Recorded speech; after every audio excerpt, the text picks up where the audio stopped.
the House of Representatives of the Nigerian National Assembly and is a member of the co-adjudication panel for both the Commonwealth Universities Debating Championship and All Nigerian Universities Debating Championship. She has judged over 20 international tournaments, including the West African Universities Debating Championship, China Universities Debating Championship, London Juniors, and Hart House Summer Open. Our third panelist is Ms. Akila Wahid, a distinguished debater, adjudicator, and coach. She is currently reading for BMS Honors. She holds ATCL and AWWA qualifications and is the Vice President of the Colombo Independent Debaters Society. Mrs. Wahid has adjudicated at prestigious tournaments including World BP Debates 2021 in Hyderabad, Sri Ram Debates in 2021 in Delhi, and World Schools Junior Debates 2021 in Hong Kong, where she was named the Best Adjudicator. Finally, we have Mr. Dinuka Pereira, a passionate coach, debater, and adjudicator. He is reading for a Bachelor of Engineering in Software Engineering and is the Vice President of the Colombo Independent Debaters Society. Mr. Dinuka is also the Deputy Coach of the St. Peter's College debating team and has represented Sri Lanka in multiple international tournaments such as Oxford Open, Cambridge Open, and Yale Open. He has adjudicated at many international and local tournaments, including World Schools and Indian Regional Championships.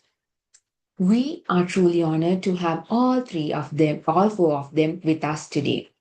Now, without taking much more time, let's give the floor to our panelists who will guide us through today's workshop. Over to you.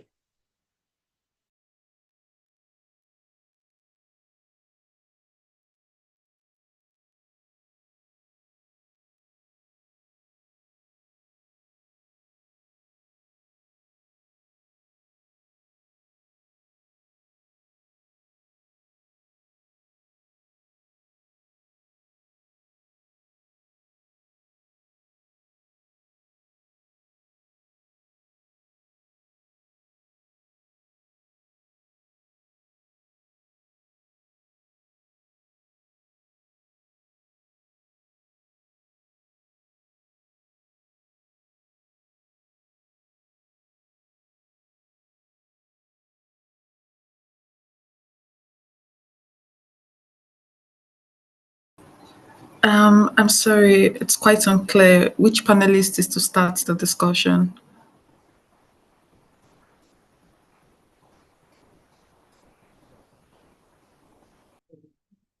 Let us know which one of us you want to take over.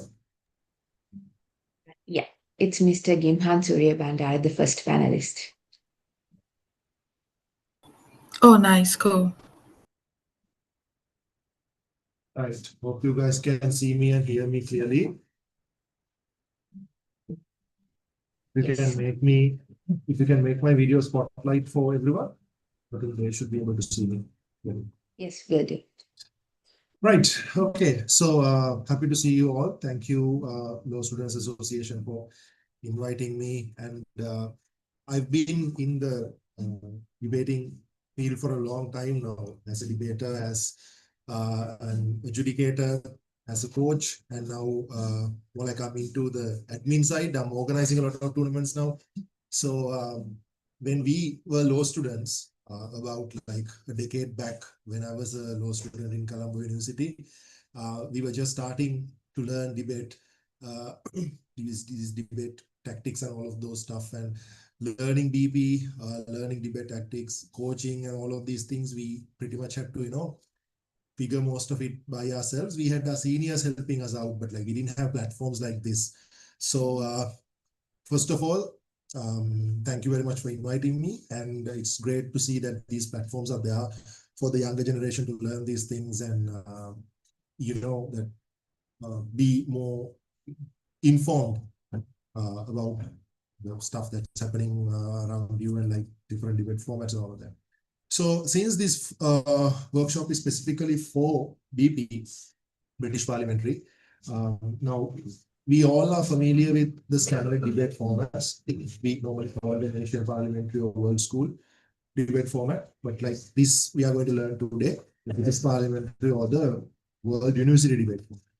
Now, what's unique about this is that, first of all, you all have seen debates like, at some point in school or inter-house or inter-school, some debate, debating tournament you would have witnessed at some point in your life.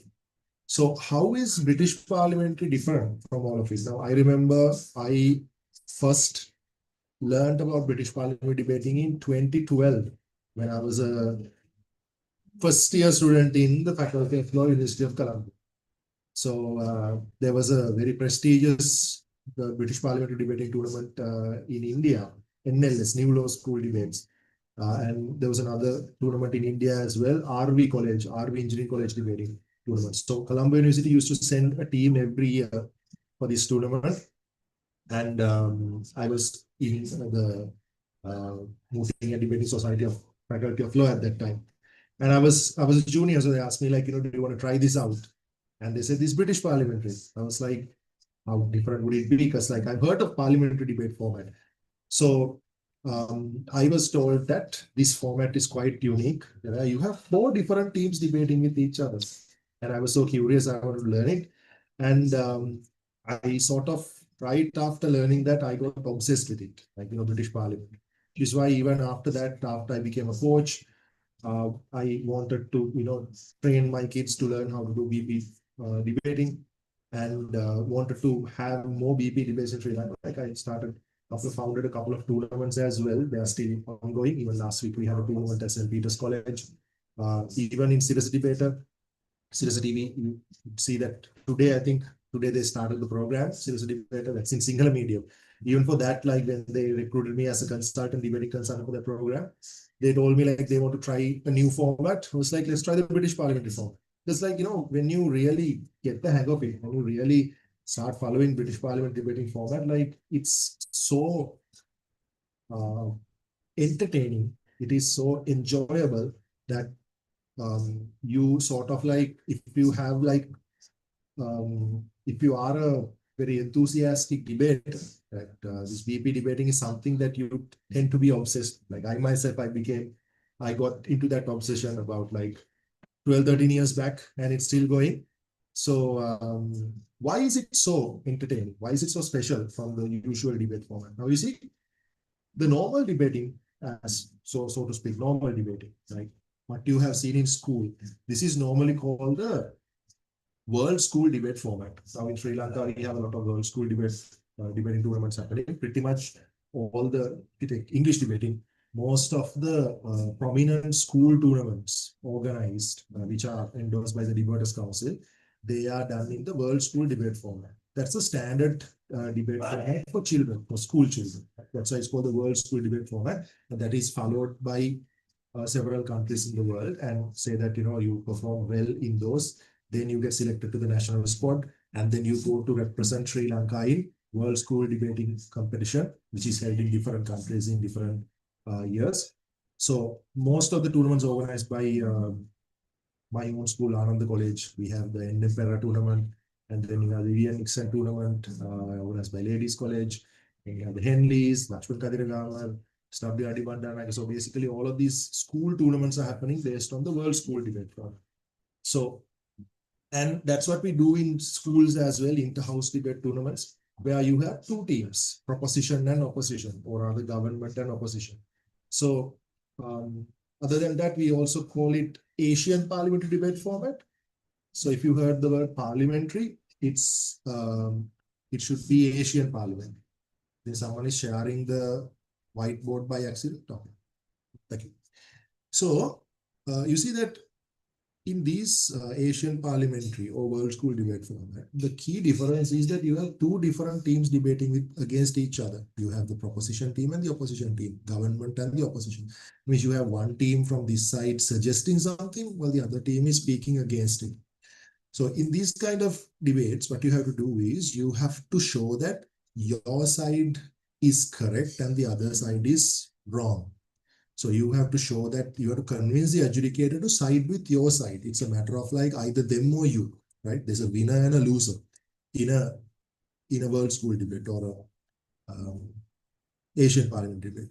But like world university level, university debating or British parliamentary format takes it one step further, because ideally this is for university student. Although like I sort of experimented by opening this BP tournament, BP format to school children. Ideally this is for university students because it's one step like, being a little advanced than from that format that, that you try in school. So in British parliamentary, that you have 4 different teams debating against each other. That means the normal proposition and opposition have also been partitioned into 2 teams as the opening opposition and closing opposition, opening government and closing government. That means that in one of these debates, you have 4 people speaking for the government side. The first 2 speakers represent a different team. Third and fourth speakers represent another team, right? That is what's significant about BP debating. So in Asian parliamentary or world school debate format, you will have 3 speakers speaking for the government side and 3 speakers speaking for the opposition side. All 3 are coming from the same team. All 3 are coming from the same school. They are from the same team, same school, same university. And 3 of you all work together. 3 of you all prepare together.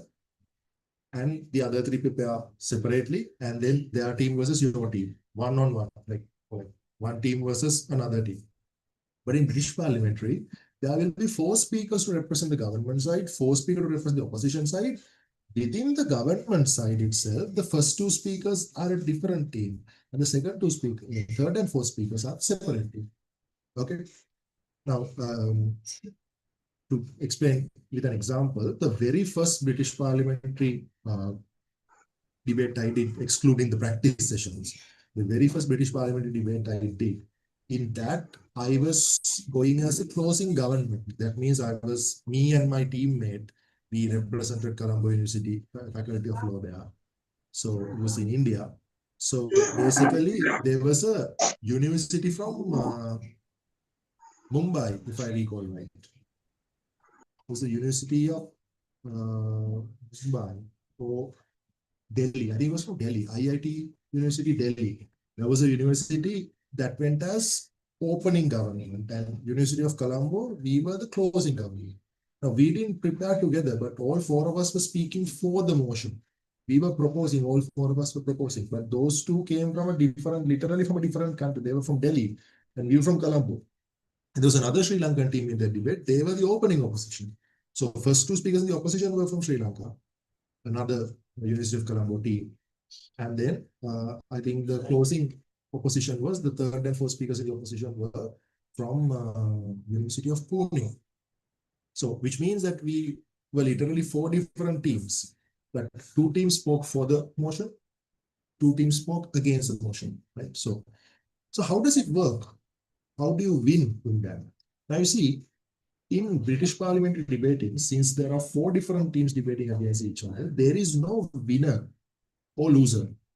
Now, sometimes like, they refer as the winner of this debate, but that is kind of like a misnomer. Because in British parliamentary, you can't technically have a winner. Rather, you have a rank. There are 4 teams and you get a ranking. One of the teams will be first, another team would be second, another team would be third, another team would be fourth. Sometimes the first team is announced as a winner and the fourth team is announced as a loser, but that's a misnomer. In British parliamentary debating, you can't have winners and losers. It's just a ranking that you get, first, second, third, fourth. So if it's a tournament, every time you get first in a debate, you get 3 points. Every time you get second in a debate, you get 2 points. Every time you get third place in a debate, you get 1 point. If you are fourth, if you are the last, then you get 0 points. That's how it works. So the whole idea behind a British parliamentary debate is that not simply to win the debate for the proposition. Now, if you are going as the opening government, the opening proposition team, you are not just trying to convince the judge that what you are saying as a proposing team or what you are proposing in the motion is the right thing. Rather, you are showing the adjudicator that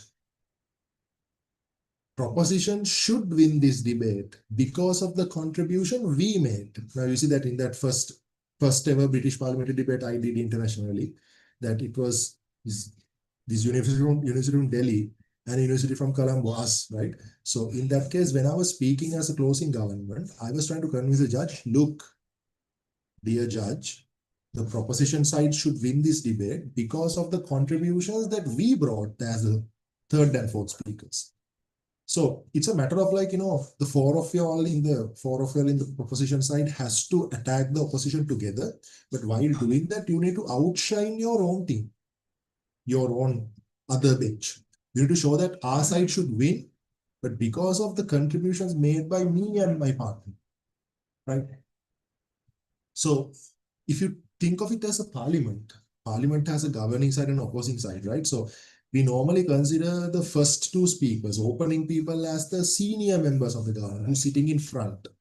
And then the third and fourth closing members to be the junior members who's sitting in the back, like the younger members of the parliament, and the other people are the older members of the parliament. So then, it's a matter of like, speaking in the parliament and showing that, okay, our side is right. But like, we are winning this debate because of our contribution. So the younger members and the older members trying to show experience versus youth kind of a thing. I mean, that's just this kind of like the background of the context of the whole idea of opening and closing. You don't need to think too much about that. Just a matter of like, you need to keep in mind, as two speakers, you go to this debate. There are only two speakers in each team. And your duty is to show the adjudicators, the judges, that you did your part right. Now imagine you go as the opening government and you argue really well for your team, for the governing side, but say that you go your third and fourth speakers coming from some university and they are super bad, they're super weak. In that case, you'd be like, yes, the government side would lose, but still the opening government had a very strong case.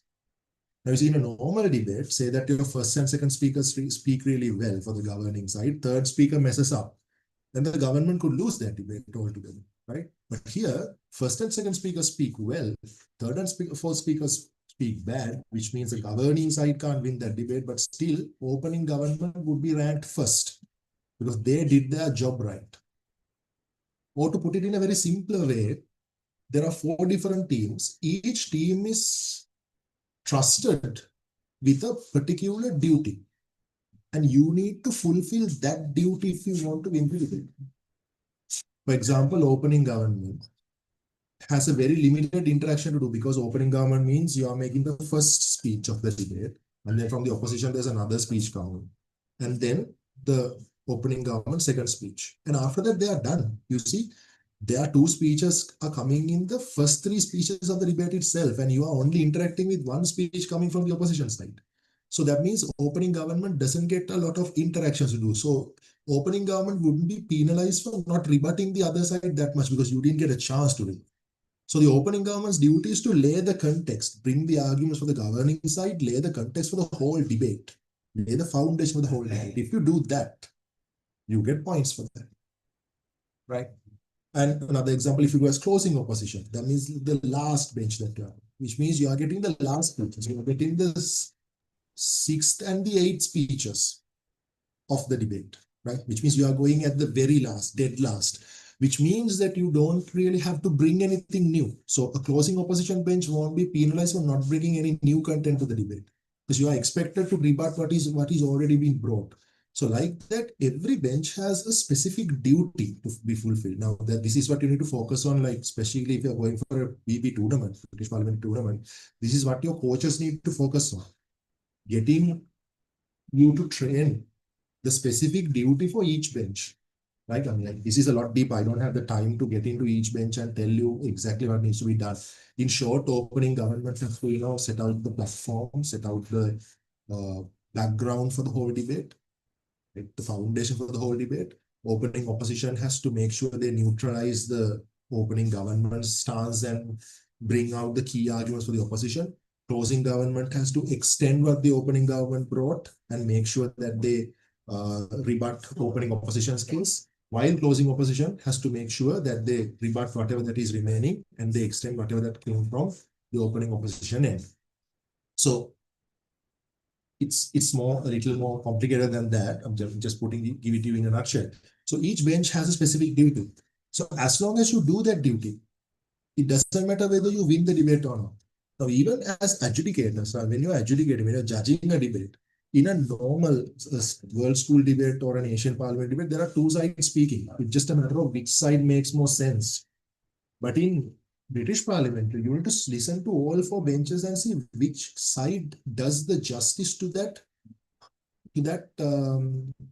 particular argument, like particular duty expected from them, particular role expected from their bench. Now, most of the times I've seen, like especially when I'm adjudicating at Hulsdorf's, I see a lot of teams trying British Parliament for the first time, and they don't know their duty. Like sometimes I see people going as closing government and bringing out like very basic arguments. Now, if you're going as closing government, you don't have to bring out closing, like, you don't have to bring like these very basic arguments. That's for the opening side to do. Closing has to extend what is already said, then like bring out like new areas a little beyond what the opening would say. That's why you're literally speaking third and fourth for the government side. So if you have at least done PP at least once or Hasdorf, if you have been in a debate that I've adjudicated, I would have told this to you. Sometimes I tell, like, you know what, if you all were in the opening bench, I would have given you first. But unfortunately, you're in the closing bench here. So this is not what we expect from you. So PP is not something you can speak well and win. You need to speak right. You need to understand what is expected from your end, and you need to deliver that. Okay. So, anyways, the best way for you to improve yourself in BP is like practicing. You need to have a lot of practices, practice debates, interact with others, like other universities, other schools, talk to them. Like, you just need two debaters from a team, right? So put them together and like have BP practices, BP practice sessions. And when you master the art of BP debating, that normal APD standard debating becomes nothing for you. Like, because like this is the actual format that tests you. Because in normal Asian parliamentary debating format, you get settled to a position. If you're a first speaker, you get so settled to speaking first. You don't interact with others, you just bring out your arguments. If you're going last, you get used to handling rebuttals and clash points. You are not getting used to going at an early stage. But here in BP, that either you have to do the first speech or you have to do the fifth speech. If you're going closing, you have to speak in the middle, right? If you're speaking second in BP, when you're going closing, you have to do a whip speech. When you're going as an opening bench, you have to do a mid speech, right? So it's testing. You can't settle in BP. Like every BP that, you have to change your arts, like depending on the bench you get, depending on the motion you get, depending on what kind of a bench that you are paired with as your own opening or closing. You have to be flexible and you have to be innovative and think out of the box. And this is a very testing format.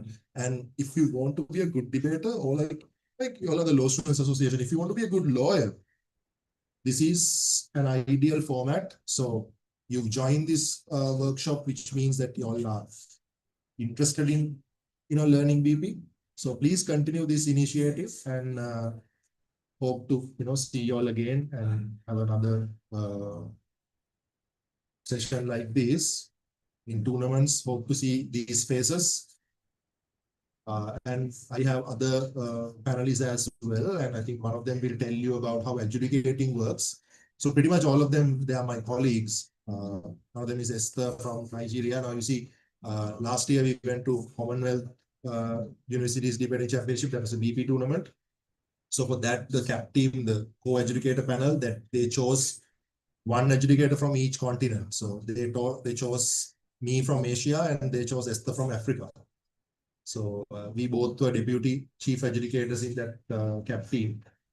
And then there's Akila and Dinuka, who were my co-founders of my debate society, CIDS. And Akila is currently the senior vice president, who got awarded the best adjudicator of the Asia Pacific region once. And I take pride in that. And I believe I sort of have a percentage of the credit because I forced her to go for that tournament. It's an online tournament. Yeah, back at the Baleng them, and she ended up winning the award for the best adjudicator in the Asia Pacific region. And then there's Dinuka, who was a schoolboy when I first started coaching St. Peter's College debating team. And then after finishing school, he became the deputy coach in St. Peter's College. He's still there. And he's the vice president of the club. So They will teach you. Akila will teach you specifically about adjudicating. Dinuka will teach you about organizing BP tournaments, because we've been organizing a BP school tournament in St. Peter's College for the past 5 years, and Dinuka has been running most of the work. And Esther will specifically tell you the strategies you can use in BP, how to win. So we start with Esther. Good to see you, Esther, after a while.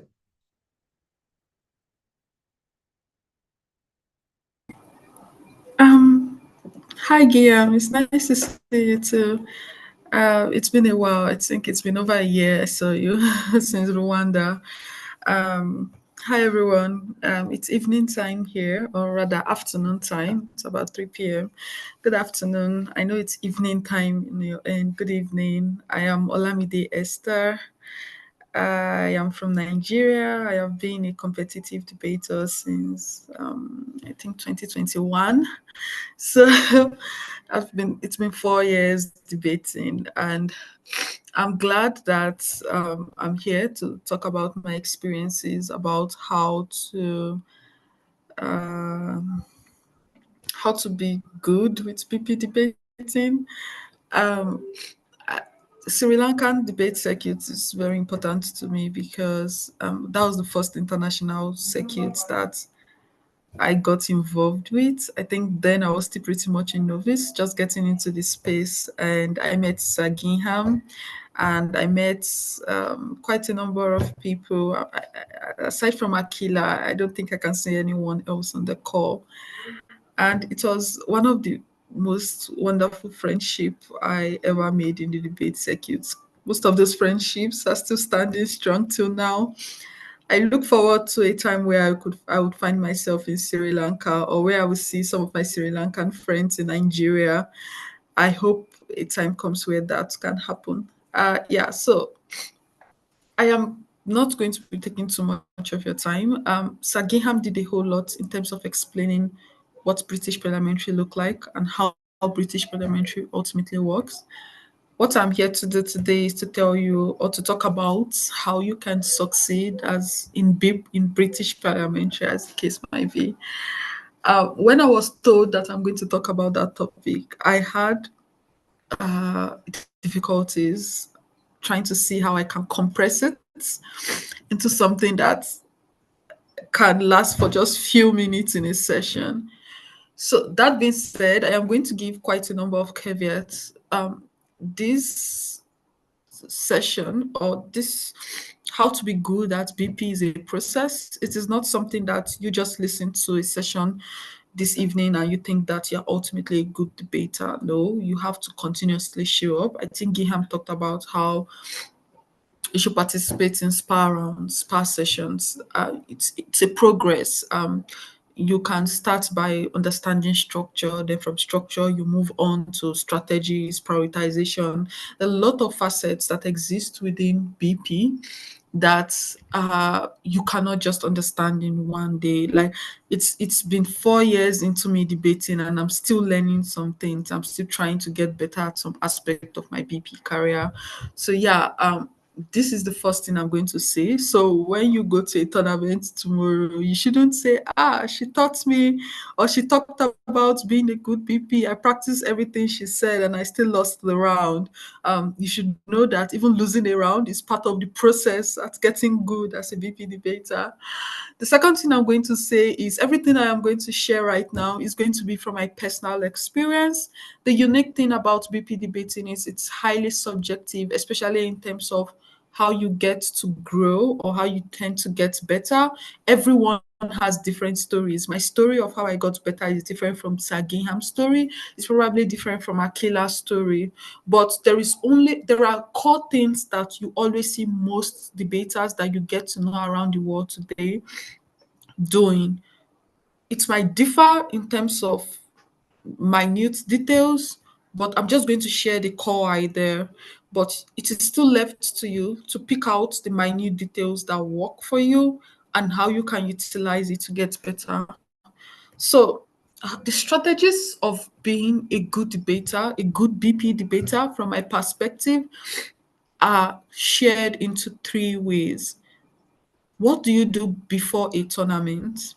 What do you do during a tournament? and what do you do after the tournament? Because as a BP debater, the majority of your life will be attending tournaments, either as a judge or as a speaker. So what do you do at these three different points in times of, yeah. So before a tournament, right? Like tournaments don't happen every day and every time. There would always be breaks, maybe few weeks breaks, few months breaks, few days breaks, depending on how engaging you are with debate. What do you do within those periods? I think the first thing you need to understand is as a BP debater, you have to make debating your life. Like, this is something most individuals don't understand. So, in BP debating, they will tell you that you have 15 minutes of prep time. But I used to tell people around me that um, your prep time is actually not the 15 minutes of the tournament. It is what you do with your time before a tournament starts that determines how you perform within that tournament. So what does that mean? So I'm going to use an example. I know for most people who live in Sri Lanka, cricket is a very important sport that you all engage with. Right now, I don't think there's anyone who doesn't know top cricket players in Sri Lanka and probably in the world, who can probably not list out who has won the Cricket World Series for the past 5 to 10 years. That ingrained level of knowledge is something that would probably also make you someone knowledgeable enough to discuss about cricket, to probably engage in arguments about cricket. That same knowledge in itself, or that same nuance in itself, is something that also exists with BP debating. I think we're increasingly becoming to have a lot of debaters who are up and coming and don't really know much about the BP debate world. Probably you know BP debaters in your school. Some of you don't know Bosio. You don't know a lot of top debaters. You don't know what's this guy from Philippines? A lot of top debaters that exist around the world. You all don't follow WUDC, World Universities Debating Championship, a whole lot of those. You don't follow workshop series. You don't follow any of the engagements that exist. I think that is the beginning of the end of most BP debaters because it means that you are not updated when there is a change of rules. Like for the past few weeks, there's been a new WUDC manual which dictates how you get to engage in WUDC. As an average debater, someone who wants to get better in debating, you should know that there is a new manual and you should be looking forward to understanding what the new changes are or what the changes are within that new manual in itself. So it means that your life is something that is a prep time for debate. You have to follow up on workshop, you have to participate in spa sessions, you have to basically have matter book. Then when I was still getting into the debate circuit, I had people who trained me who had books of arguments, books on training, like not that they went to buy it, but they on their own researched. They probably researched on particular economic talking points, or they probably researched on philosophy or whatever, and they looked for a way to see how what they've learned is something that they can use in debate rounds, and they noted it down. Like those are ways that you see that people are able to prep. And the reason why it is important to do so is that a lot of times you have novice debater come up to say, I really don't know what to say in 15 minutes. I didn't understand emotion within 15 minutes. I couldn't get what to say within 15 minutes. That is why your life have to be a prep time, because it is from there you begin to get what is happening around the world.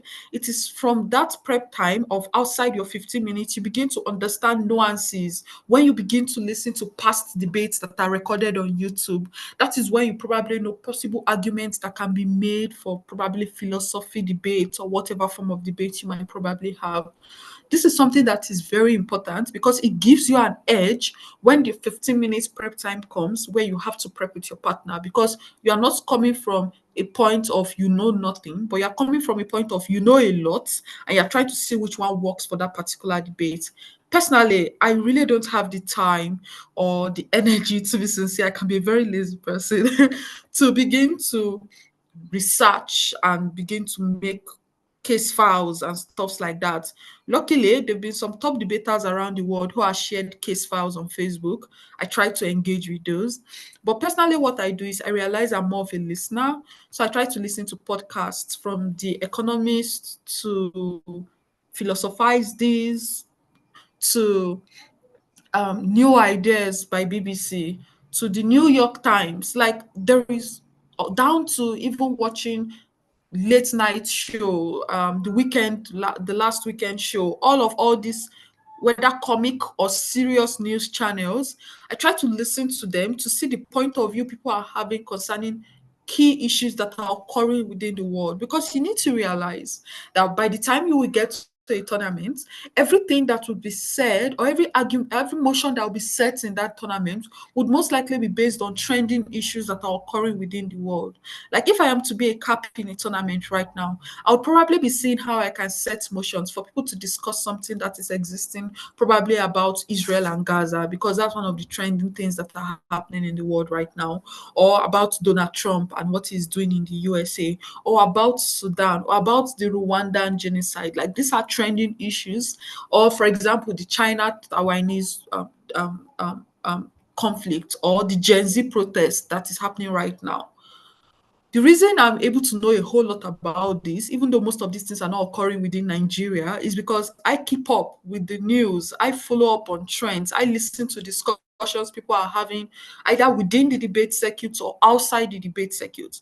It means that there's a very high chance that if a Gen Z motion should be raised now in a tournament I find myself in, at least I have an idea of what that motion is about and how I can engage with the motion. That makes my 15 minutes prep time during the tournament to be much more efficient, as opposed to, you know, trying to use AI or trying to use Google to begin to get what is this motion about, which most tournaments, it is an equity violation to actually use AI or stops. So this is one major thing you should spend your time doing before the tournaments. Prepping. You have to prep across board. As a debater, your goal is to know a, something little about everything. You are not to know everything, or rather, you're not to know everything about something. But at least, if I should call a team, if I should call, for example, feminism, you have an idea of what feminism is, the trending discussions that are occurring within feminism around the world right now, at the global level. If I should talk about, for example, economics and maybe capitalism, you should have an idea of what capitalism is and what the trending issue about capitalism is right now across the globe. That is what it means for you to know little about everything. And as a debater, that is what you should be striving to do, so that when you get to a tournament, you don't be stranded with not having knowledge about how to encounter emotion or what to do. This is the first strategy you should have if you want to become so good at BP debating. The second thing is, or the second stage here is during the tournament. How do you become a good debater during the tournament? I have like I said at the beginning, a lot of things I would probably talk about are more nuanced, are more deeply nuanced, but I'll try to condense them to fit into this session. I think the first thing you need to understand is motion analysis. When you see a motion, you should be able to understand what is the core clash in this motion. What is the burden I have to defend in this motion that makes me win the debate?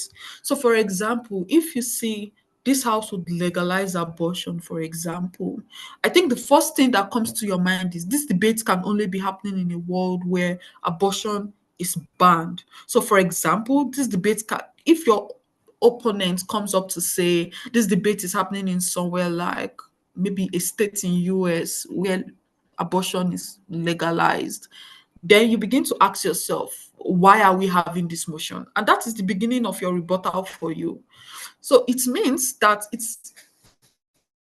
you need to understand the context in which that debate is happening. So if this house would legalize abortion, it is obvious that the debate is happening in a scenario, in a society where abortion is currently not legalized. So the next question you begin to have ask yourself is, what exactly does it mean to legalize abortion?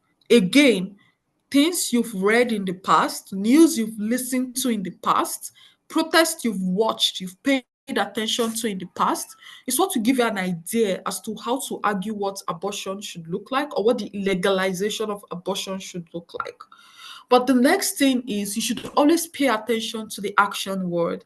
When I was in primary school, one of the biggest ways we define verbs is that verbs are action word. Olamide is jumping. Olamide is talking. Olamide is singing. Singing, talking, jumping. Those are the action word. So whenever you are in a tournament and a motion is released, the next thing to look for is, after trying to understand the context that debate is happening in, the next thing you should try to do is always try to make sure you understand the action word within that particular motion. So this has to legalize abortion. Obviously, this debate is about legalization. That is the action word. So it means at the end of the day that that debate should not be about if abortion is good or bad, or if abortion is possible or not, or if people like abortion or not. Nah, the debate is about the legalization of abortion, if abortion should be legalized or not. That saves you the stress of one having to engage with arguments that are not necessary for you to win, even though they are nice arguments that you can give about abortion. Or secondly, it prepares you to know how to engage the debate in a way that your opponent cannot come and run something that kicks you out of the debate. So if you understand that this house that legalization is the key word here, your opponents cannot come and be talking about how abortion is bad. They have to prove why it is not just bad, but why it should not be legalized. That is the core burden in that debate. Don't allow your opponent to outsmart you. Think of any motion. Look at any of your past tournaments and look at any of the motions that has been raised. You would always see that there is an action word, even if it is not a policy motion and it is a belief motion. There is always an action word. This house believe that the EU should do something. Whatever EU is to do is always the action word. And that is the burden. That defines what the burden should be in that debate. So you have to analyze your motion. What is the context to which this motion is happening? What is the burden? What do I have to defend or not defend in order to be able to win this motion? Um, like Sir Gaham said, and what our moderator Ranisha also said, debates, especially BP debating, is not about how many arguments you can give or if your argument is true or not. And this is where BP debating kind of makes you similar to a lawyer, because you need to then prove, or the debate is always about, what do I need to say in order to justify my stance within this debate? So it's not about saying, oh, it is true or not, or it is good or bad. It is about what is the context in which this debate is happening. What do I need to do? What do I need to say in order to be able to justify this stance I am taking within this motion? So think about it this way. Think about times where you've listened to debates in the court of law and you've seen someone who everybody knows, for example, is guilty of murder, gets to walk free. You would realize that the lawyer of that particular murderer didn't prove if murder is good or bad. The person was able to justify what they needed to prove in order to make their client to be not guilty or to have a lesser sentence within that particular within that court of law. That is the same thing that also happens to BP debating. So now I am talking about what you shouldn't do in a debate tournament. Don't be so focused on having to argue the most plenty arguments. Some will say, oh, my opponent just argued five arguments. I am coming with 7 arguments. Nah, I've seen people win debate tournaments with just, or rather debate rounds with just one argument, and that was enough to make them win above their opponent or above every other team within that particular round, as the case might be. That then leads to the second thing. If you've analyzed your motion and you are giving your speech, the next thing you have to always try to do is to justify why you are winning that debate. And that is why I said it is not about how many arguments you give, how loud you are able to shout, or all of those. It is about the essence, the logic behind your arguments. What did your argument strategically prove within that round?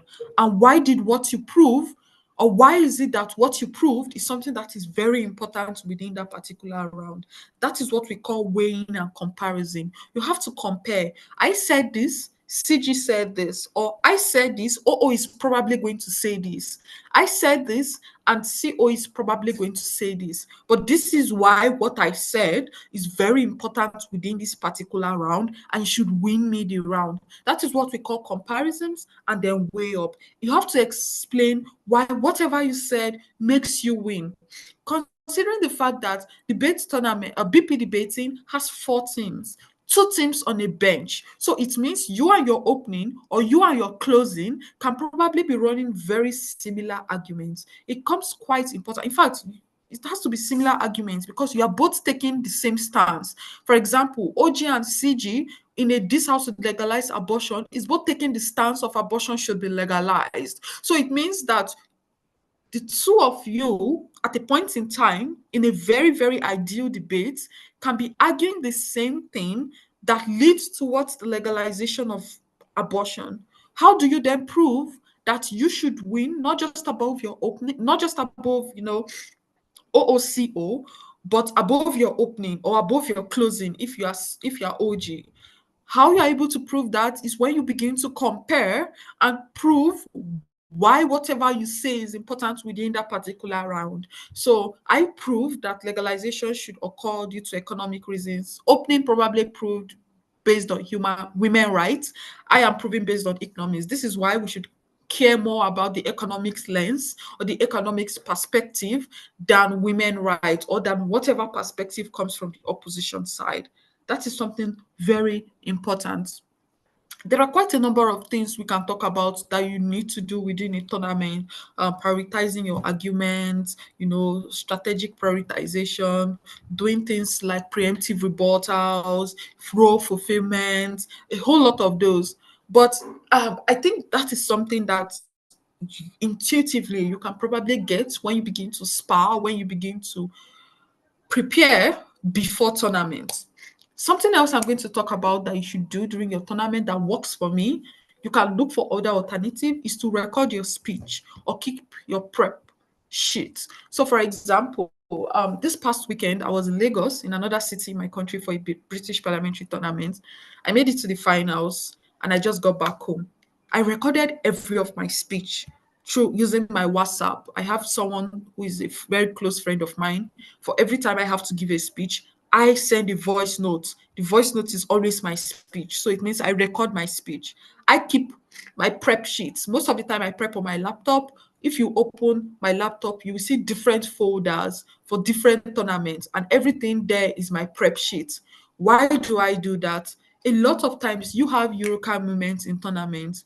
You have moments where you think of an argument and you realize that in the next few days you can recall that argument. Going back to my prep sheet gives me that moment to look into the argument, fine tune it, see how I can make it better.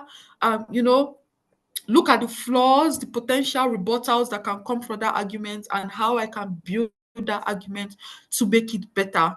So a lot of times I keep VN, I keep a recording of my speeches, I keep my prep sheets so that I can be able to go back to it before the next tournament to see how I can make the arguments or my speeches to be better during the next tournament. Another thing you should probably do, especially if you're a speaker, is to ask judges for feedback. A lot of times you see people come to tournaments, they debate, they give them rankings and justification, and they just walk out of the room. Or if it's an online debate, they just leave the debate call. I think asking your judge for feedback is a way for you to be able to evaluate what you could have done better, what mistakes you made, what you did good, and what you need to do more. This also creates a basis as to where you can start preparing before your 15 minutes prep time starts, like what I said, how to begin to prepare before a tournament. So if you're also a judge, asking your fellow judges for feedback. If you're a panelist, try to DM your chair. What did you think about my justification in this round? How did you think I was able to track the debates, for example? Or after the tournament, you can walk up to a cap. I need to see the feedbacks or I need to know the feedback that was submitted to me in this about me in this tournament. Um, how exactly do I make sure that I do better in the next round?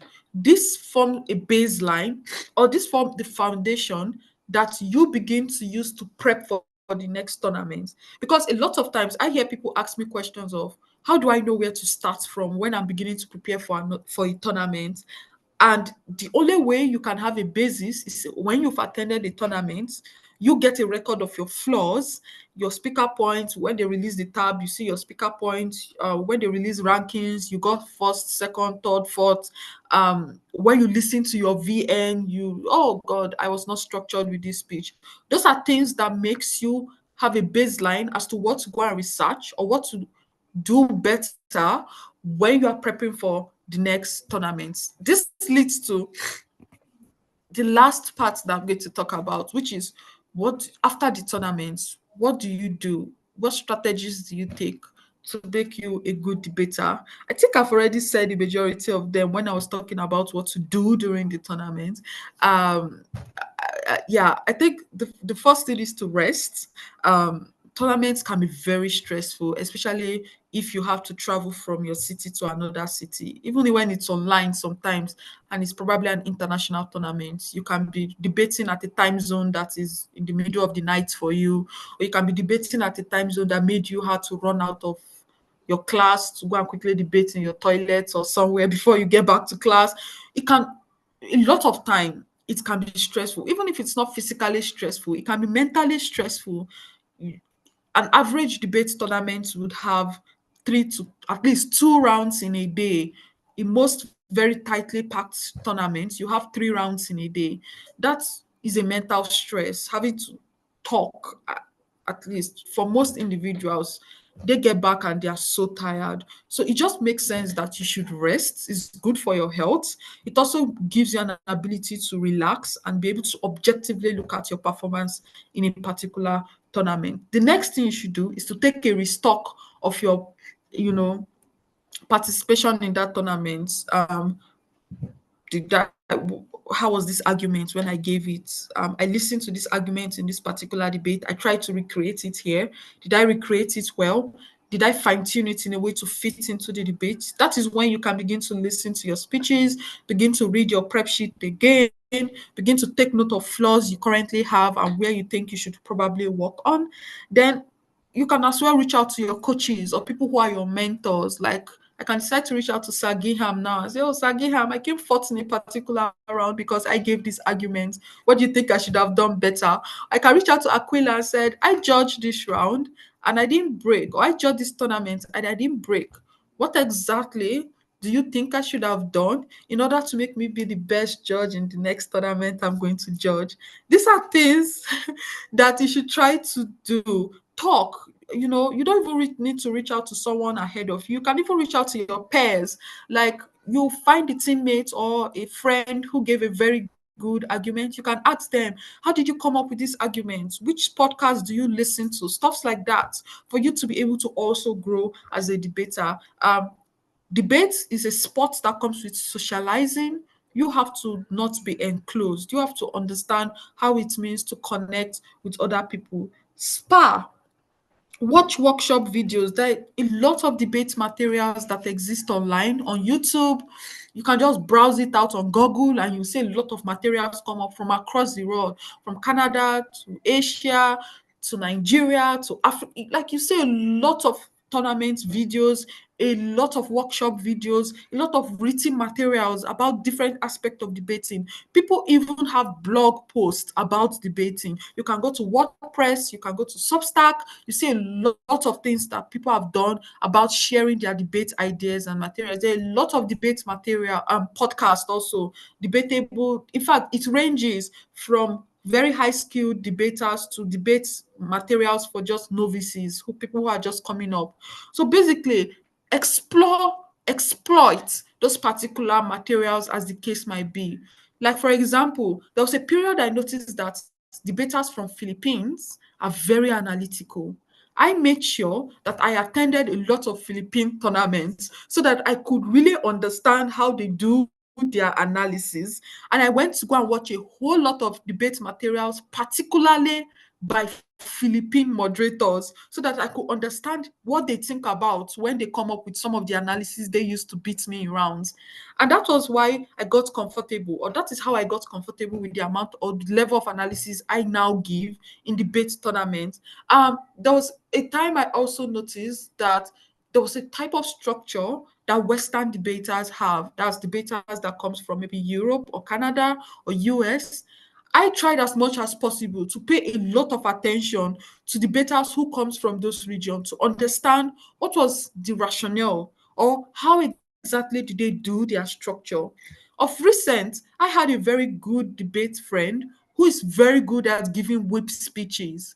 And I made sure I partnered him in a tournament. And all what I just wanted to listen to was whip speeches so that I could understand how he was able to come up with those whip speeches. What are the rationale he had when he was structuring his whip speeches?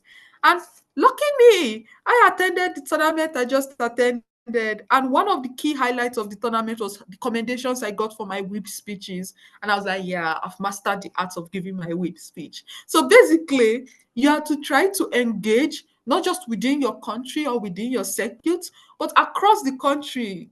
The good thing is we live in a global world right now. Try to engage with communities outside of yours. Try to learn from other individuals, get to see the rationale and the techniques they are using to get better at doing certain things within debating, as the case might be. So again, it is a circle.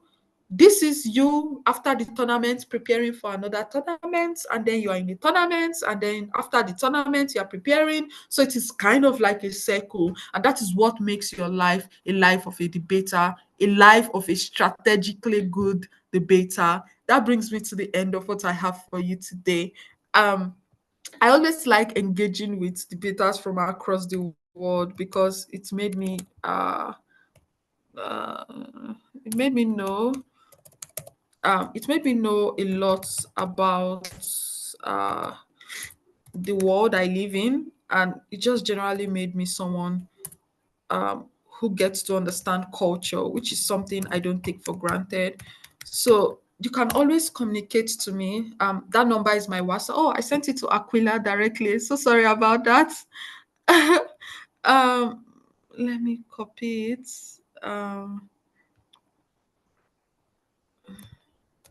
Yeah, so this is my WhatsApp number and my email. You can always contact me whenever you want to, or you can reach out to Sagiham or Akila or the moderators of this session to always reach out to me for questions or further communications if you want to, and I'll definitely respond to you.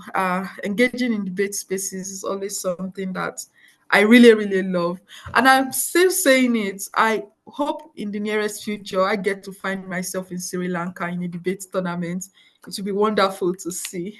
Yeah, Giham, this is a targeted pointing of finger to you. You should host a tournament in Sri Lanka and invite us all. Yeah, that brings me to the end of what I have to say. I wish you best of luck in future tournaments where you find yourself. Thank you.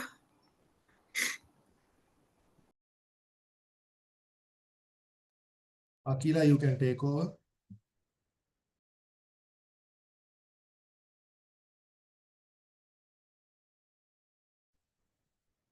Okay. Hi everyone. Just want to check if I'm audible.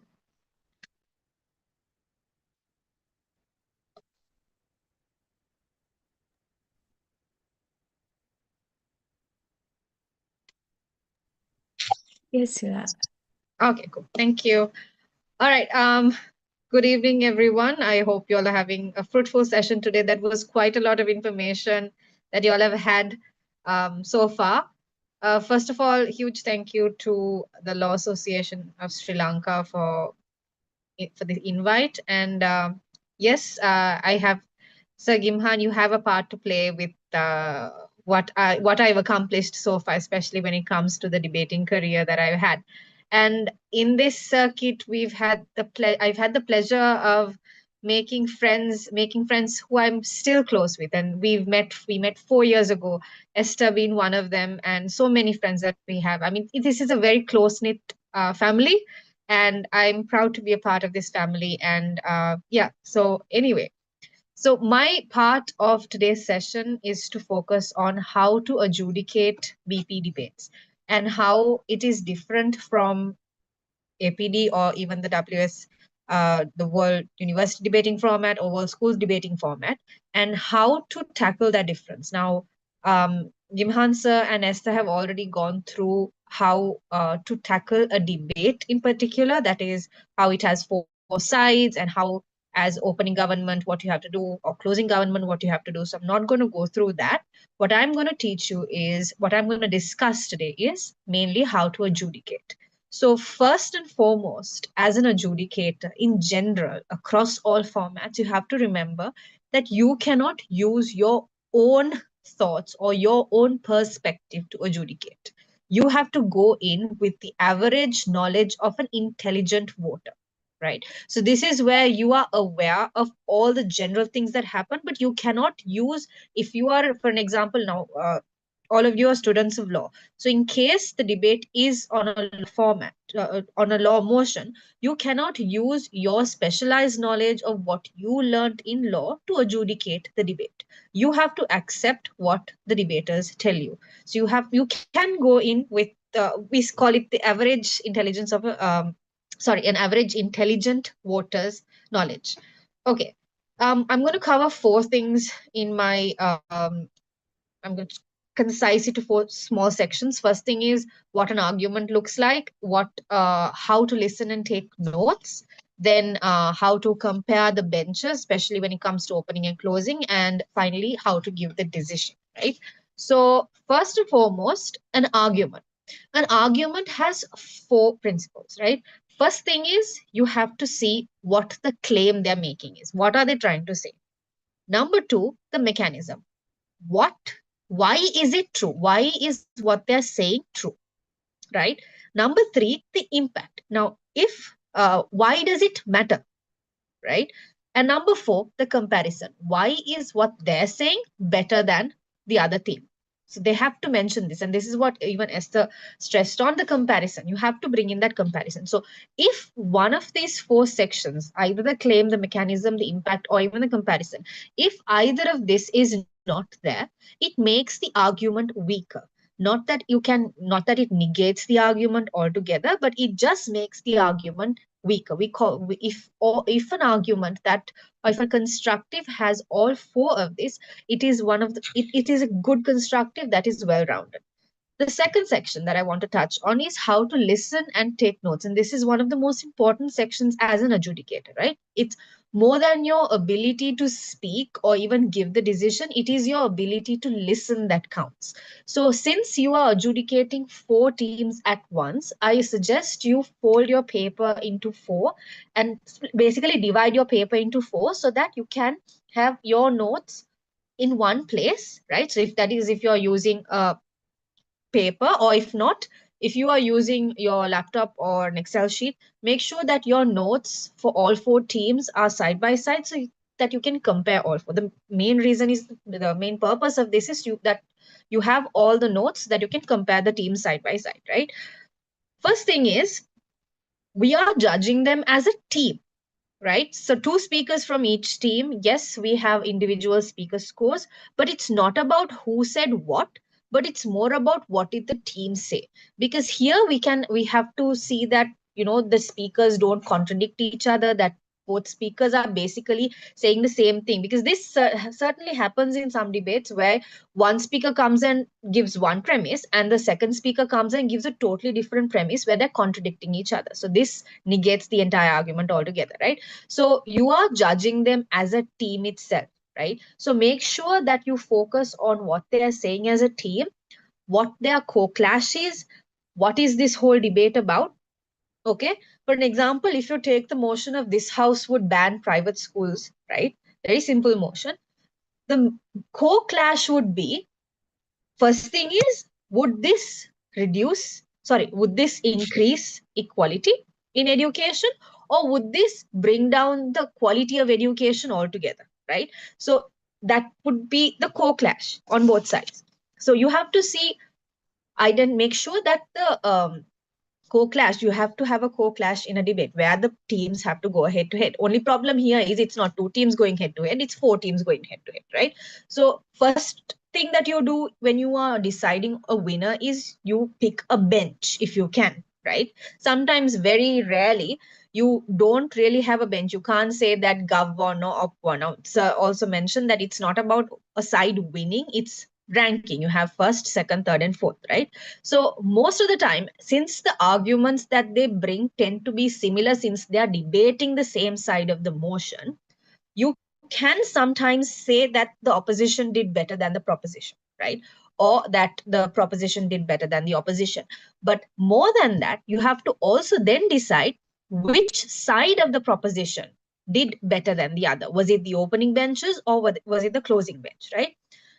When you go across, when you go to that, how do you separate that? First is you then have to focus on the duty of each bench. Make sure that they have fulfilled their duty. If it is one of the opening benches, they have to define the motion, they have to make the central claim, and they have to do the early framing, right? They have to present the model. What we are expecting is what the main clash of the debate has to be brought out by your opening benches. And your closing benches' main duty is to provide a new angle, right? It's not about now if they come up to the debate and basically repeat whatever the opening bench said, right? In better words, it's nicer words, better, more eloquent on all. You cannot credit them over the opening bench. In debating, it's not about who speaks nicer, who is the most funniest, or who speaks better English. It's not that, right? It's about who brings the better argument, right? So you are judging them on their case itself. So if the closing bench basically comes and says whatever the opening bench says, you can't credit them over the opening, right? Then opening bench first, the closing bench second, right? But if the closing bench comes and provides better framing, a whole new angle, right? Better perspective, more depth to the topic, right? Then you can credit them over the opening. This goes for both opposition and proposition, right? Now, I told you that this is in a case where you decide that proposition wins and then you have to pick one side. But there are certain at times where one bench of the proposition did well and second place another from the other side another bench, and that's fine, that's totally fine. There is no hard and fast rule that you have to pick proposition has to be first and second, then only opposition can be given third and fourth. Nothing like that. It's just ranking system. So whoever presented the best case and whoever did perform their job role, make sure that they explained everything very well. It's not about like Esther said, it's not about the number of arguments that you bring, right? It's about presenting your case. It's about identifying what the case is, what the question you're trying to answer is, and basically answering it, right? Now, if it comes to this house would ban private education, it's about banning private education. It's not about which type of education. Is it private education versus public education? It's not that, right? It's about should this house ban private education or not, right? And which side did a better job in claiming this, right? Which side's claim do you believe, right? Next thing, once you have decided your rankings, you have first, you have a second, you have a third, and you fourth, right? The next job, the next your part of your task would be to give the decision.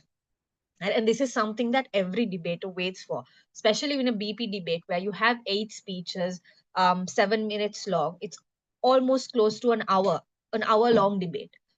At the end of this hour, they're eagerly waiting for the decision, right? So you have to make sure that your your oral adjudication is concise, it's clear, and you deliver it confidently. So it's not, and you are not being timed, right? I think there was an international, I think it was an Indian tournament where the adjudicators also got only 7 minutes to speak, give their oral adjudication. So then we had to condense all what we had to say within 7 minutes. So here that is not the case. So y'all can, but make sure beyond a certain point, debaters stop listening. They're all waiting for the verdict, right? They want justification, but they are only going to listen for so long. So make sure that what you want to say is clearly condensed to around 8 to 10 minutes and then given, right? Maximum of 8 to 10 minutes. So the format that I usually follow is I first give the verdict and then I give a justification on the verdict. Like I give a team by team analysis of how they perform and why one team did better than the other. Okay, so you have to show why you gave first. Why did that team do better than the rest? So you have to give a cross bench analysis, right? So if your OG is ranked first, you have to tell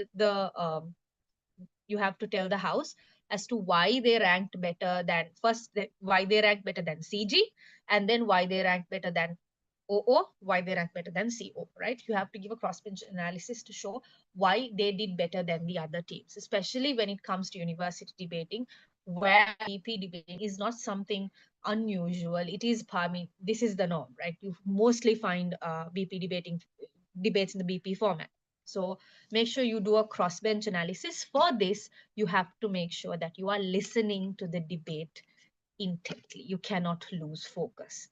Okay, unlike an APD debate where your reply speakers or even your whip speakers are going to basically summarize the debate for you. So even if you sort of drifted off in the middle, you can catch up with with the whip speakers or with the reply speakers. Here, no such thing exists because all four teams are presenting four different cases. So you have to listen to the debate and listen intently, focused listening throughout that 1 hour. Okay. And so once I give the verdict and then I justify, sort of do a bench to bench analysis, then I give like a closing summary of what the debate was like, um, average. I just then give maybe a few pointers on how it could have been better or what I expected and didn't get, all that. Then I then basically finish the adjudication off there.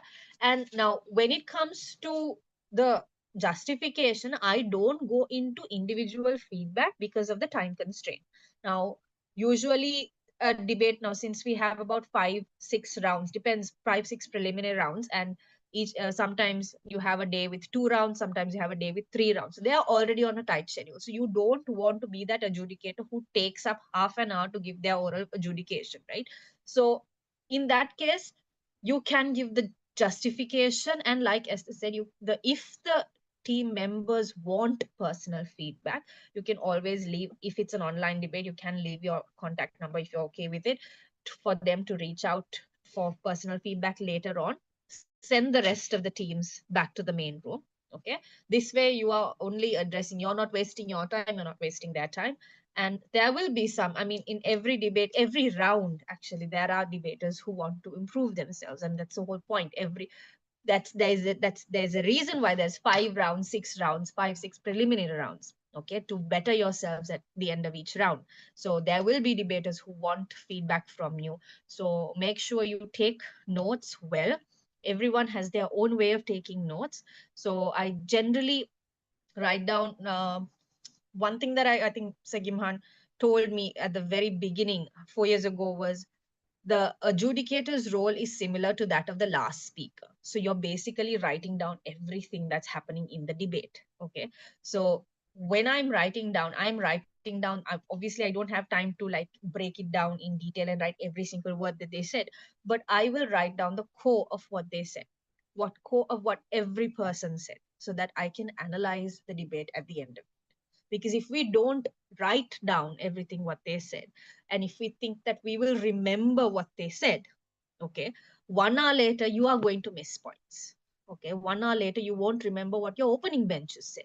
That is an unfair advantage that you are unconsciously giving to the closing benches. So make sure that you write down what all four benches are saying and encourage cross bench POIs. So this is something I mentioned before the debate starts, while I'm giving the housekeeping rules or say anything. I ask the debaters to take POIs across the bench, because that's the only way that the other side can engage.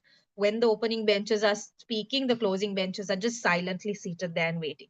So take POIs from them so that they are part of the debate.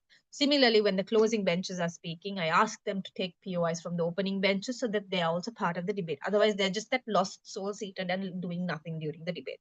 So may take note of it also if they're taking POIs. It's not that they are going to give them more marks, it just gives you an understanding of how willing they are to engage with the other teams, and how it also shows like another side. It's not their prepared speech, but it's an next, what do you call, an additional layer of knowledge that they display when answering POIs, because that's something that they do not prepare for. Apart from that, I think that's about it when it comes to adjudicating BP, since we are on a tight time constraint. So yeah, thank you so much for this opportunity, and I hope you had a fruitful session today. I think we have one more panelist waiting to speak. Yeah, thank you. Right. Thank you, Akila. So then we have Dinuka, the final panelist for today. He'll explain how organizing a BP tournament works. If you all want to organize a BP tournament from your university, first of all, you can reach out to us and seek consultation if you need. Dinuka will explain about like the basic challenges of organizing a BP tournament. Yeah. Hello. Just can I get a confirmation that I'm audible as well as visible? Yes, Dinuka. Go ahead. Okay, cool. Right. So it's very funny because when I used to debate, I go as the last speaker, as the whip, and even in the panel today, I'm the last speaker. So yeah, it's quite ironic. Anyways, yeah. First and foremost, I like to thank. Yeah. Dinuka, I think the only difference is that when three of us were a team, Akila went first, I went second, you went third. Today, I went earlier. That's the only difference. Yeah. Right. Yeah, okay. So, yeah, keeping that aside, first I'd like to thank the Law Association for having all of us here, and all of you guys for joining as well. I know on a Saturday night, not everyone is fond of joining in a Zoom session and being up till late night on this call. So, great thanks to all of you guys for being here and showing your support and staying till this long. So what I'll do is basically you got the overall picture of BP from Gimhan, and then Esther showed you all how to debate in a BP, and then Akira lastly showed you how to be an adjudicator, or how the adjudicator sees the BP debate or structure in the rounds. So what I'll do is I'll basically give you an overall show on what's normally how the admin plays a role in a British parliamentary debating tournament, and also some things that you can see important, especially even regardless of it being a British parliamentary tournament or even a Asian parliamentary debating tournament from your end. So starting off, I think when this comes to organizing any tournament, regardless of it being Asian parliamentary or British parliamentary, the main point is how the OC members, OC in the sense of the organizing committee, handles themselves, and how the organizing committee is framed, and how you create yourself. So the main backbone of this tournament will be the organizing committee, and they need to make sure whoever the organizing committee is, that they are very gelled together and have their own chemistry with each other, and they are very how would I say, they're very agile, and they are open for different challenges that they might face during the tournament. So some challenges that I will explain to you guys, and also there can be different sort of situations that come up, especially during a tournament, because like the first speaker said, the tournament lasts for maybe from 5 to 6 rounds, and then you have the semifinals, finals, and everything in between that you need to deal with. So the main backbone of this tournament is going to be the organizing committee, and they need to be on point, knowing exactly what's happening, what's going to happen, who's in charge of what, and what else is in the scenario. So organizing committee comes number one. And then when we move into, let's say, organizing this British parliamentary debating tournament, I'll just take some examples of the recent debates, the debating tournaments that I organized, and also some that I attended as well. So I can give you some of my personal experiences and some things that came across in various tournaments, so that you guys can learn from these as well. So number one important thing to understand is that mistakes can happen. Mistakes do happen. from each and every person. It can be mistakes that happen from your organizing committee, or mistakes that happen from the people who join the debate, or the basic participants, or even the educators in this sense, right? So mistakes do happen, and you need to be prepared for these mistakes. That's why I said that the organizing committee needs to be prepared for whatever challenge that can come through in this tournament. So you need to understand that mistakes can happen, but it's very important that we face these challenges and we adapt to these mistakes and learn from them. Moving on. So, as part of the organizing committee, you need to make sure that when it's especially a British parliamentary debating tournament, that there are different circumstances at play. For example, when you're finding debaters and edges in the sense of people who are going to educate this debate, right? It's going to be very different from a traditional debating tournament that you are going to organize. For example, not all debaters who are, let's say, well seasoned debaters, or who are in school, like good school debaters, are going to adapt instantly for a British parliamentary debating, right?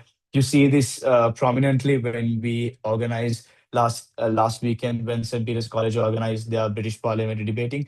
We saw that not all good schools in the school debating circuit uh, adapt to British parliamentary debating style, because like Gimhan and like Esther, like Akira said, British parliamentary is not exactly a carbon copy of Asian parliamentary debating. It is part of debating. You have two benches, but again, it's an extension, I would say, of Asian parliamentary debating. So not everyone is very suited to this. So if, as the organizing committee, this is the first time that, let's say, your organization is going to organize this, it's much better that you have a couple of dummy rounds for the participants who are participating in this tournament, to get hold of the British Parliament debating circuit, right? So you can maybe you can have a, quick Q&A sessions, or have some mock debates between each team, so that they get an understanding of what British Parliament debating is and how you debate in British parliamentary. Because what happens is, if participants come into this tournament structure not knowing what British parliamentary debating is, and having no clue of how to debate in British parliament debating, the whole value of the tournament, or the whole quality of the tournament, drops drastically.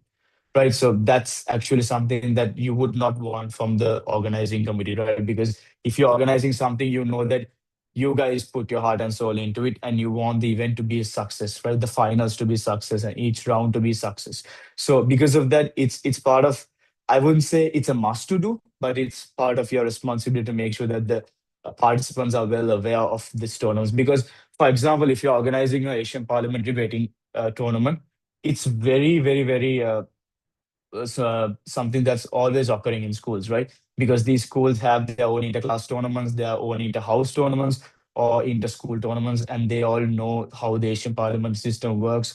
Because the Asian parliamentary system, at the end of the day, is sort of like a normal two benches debating with each other, right? But in the Asian Parliament debating, like in the British Parliament debating, like the first panelist said, that it's a bit of a difference. So it's very important that you let the participants get in touch and know what British parliamentary debating is, and how the structure works. Then moving into something else on the education, right? I would say that in the local circuit, right, taking my example from the local circuit, not all educators in Sri Lanka know, or is very familiar with British parliamentary, and knows how to educate a British parliamentary uh, tournament or a round.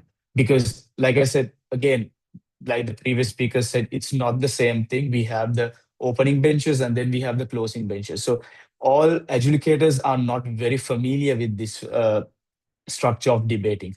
There are certain educators that, who, if they see that, okay, this is going to be a British parliamentary tournament, I'm not coming to this because I do not know how to educate a British parliamentary debating tournament. So it's very important that you get educators who are very familiar with it, or who actually at least know how the format is, and how to educate a debate in the British parliamentary system, right? That's something very important when you're getting educators into this debate, because educators need to be aware of the tournament. And again, if the education is wrong, this has happened in many tournaments that I have been part of and I have organized as well, sadly, that if educators are not giving proper verdicts, the quality of the tournament drops down. And again, like I said, if you're in the organizing committee, you do not want this to happen from your end, right? You want a solid tournament. Everyone's happy with the tournament. The quality of the tournament increases with each round. So that's something you need to look into when getting the teams and the education educators as well. So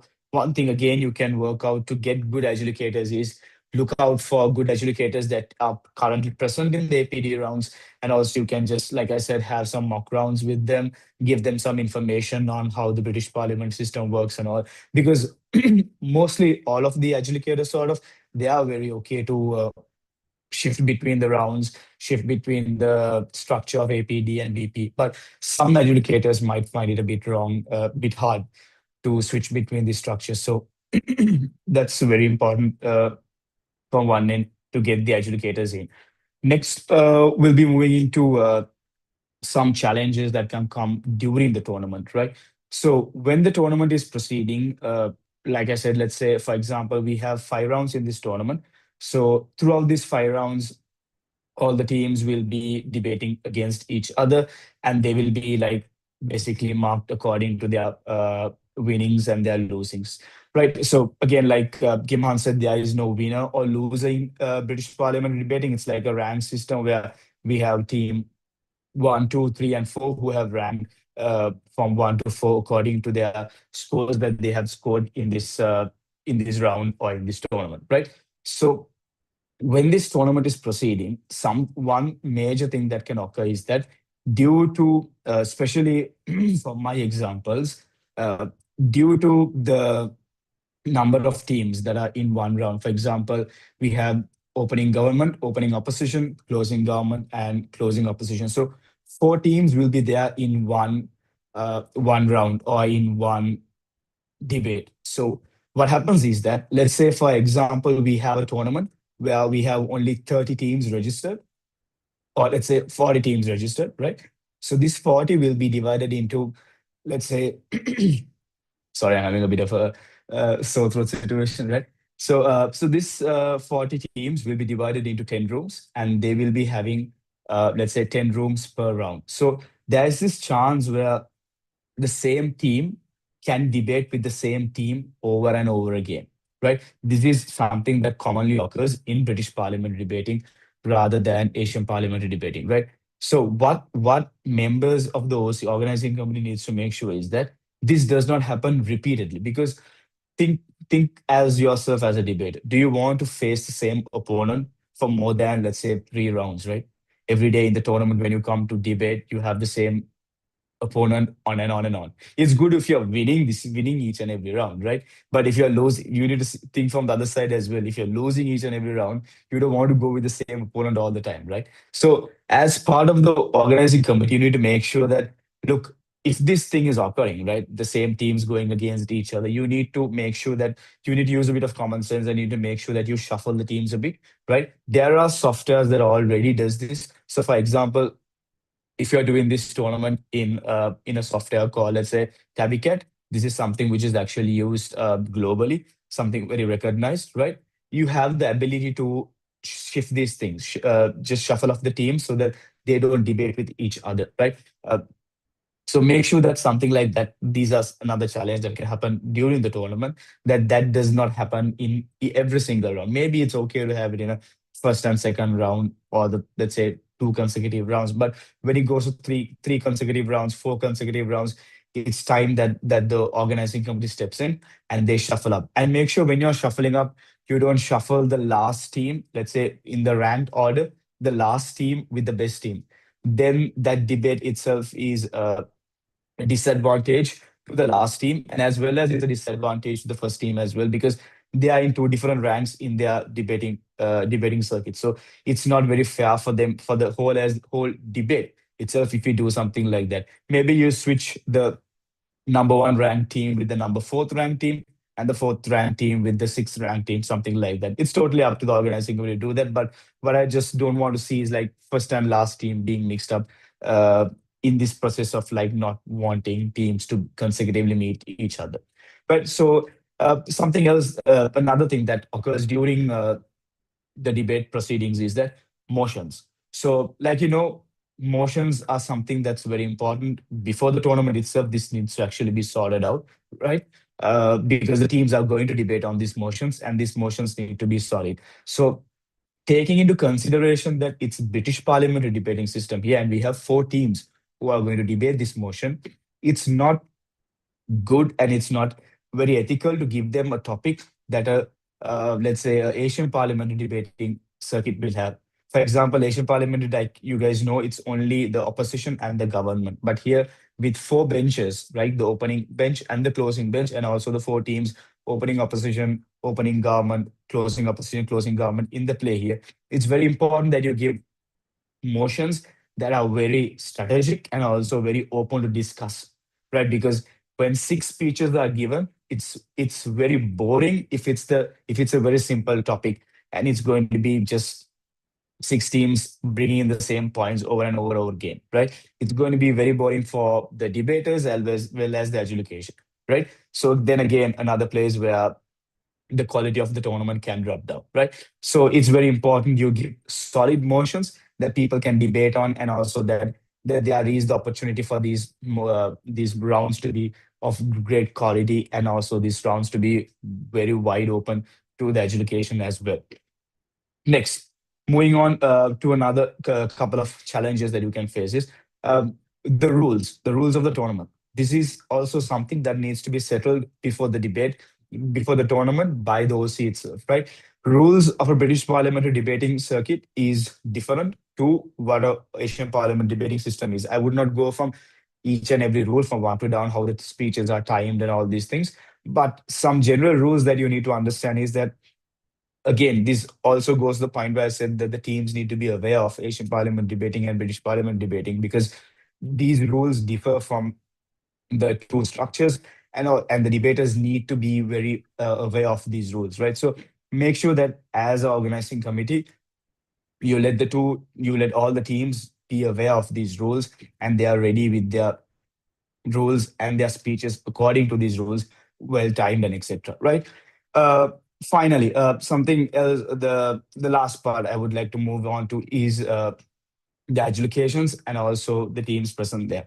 When, like I said, when judges are going to be adjudicating these debates, it's very important that you make sure that these judges know what they're speaking, and also the debaters who are there know how the adjudication is going to be given. Because if there are conflicts between the adjudication and the debaters, it's sorry, it's going to be very unpleasant, and the quality of the tournament again drops down. So it's very important that the teams and the adjudicators are very aware of the debate and of the tournament structure moving on, Read. right? It's not a work.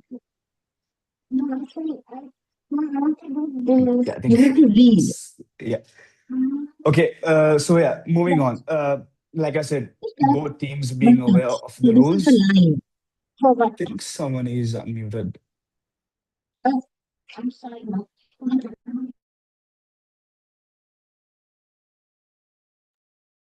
Right. Yeah.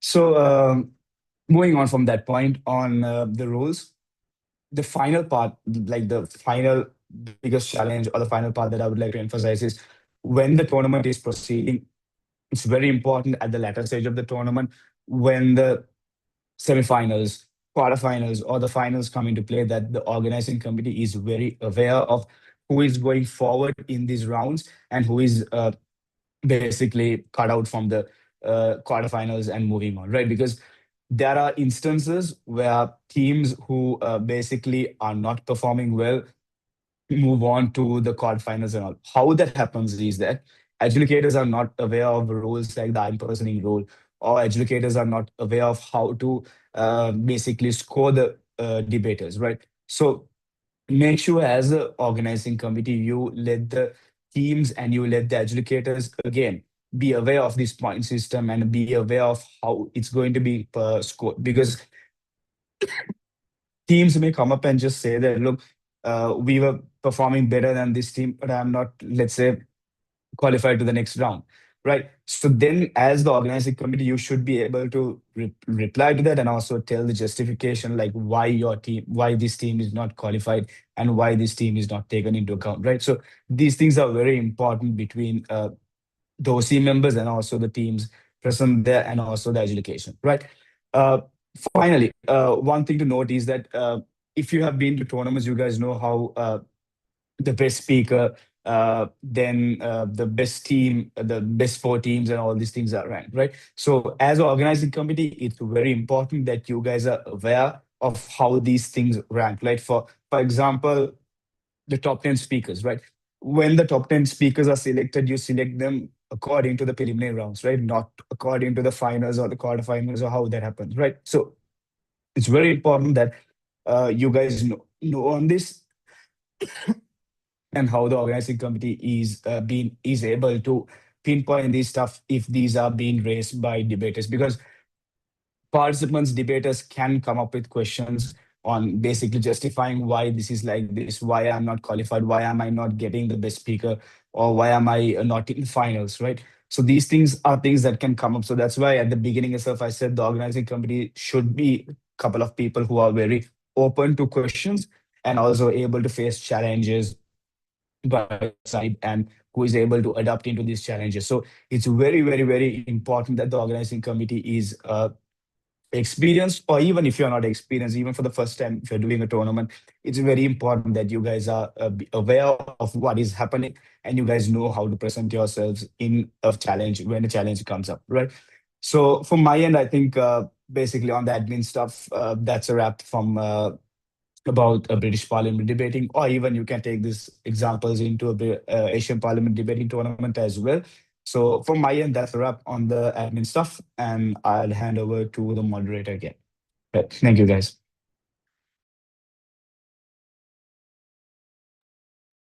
Thank you, Mr. Dinakar. Okay, so thank you so much to our speakers for those inspiring and insightful discussions. I'm sure everyone has learned a great deal about the British parliamentary debating format, from its structure and strategy to the art of persuasion and teamwork. So, before we wrap up, let's open the floor for a short Q&A session. If anyone has questions for our panelists, please feel free to unmute yourself or drop them in the chat. We would love to hear from you.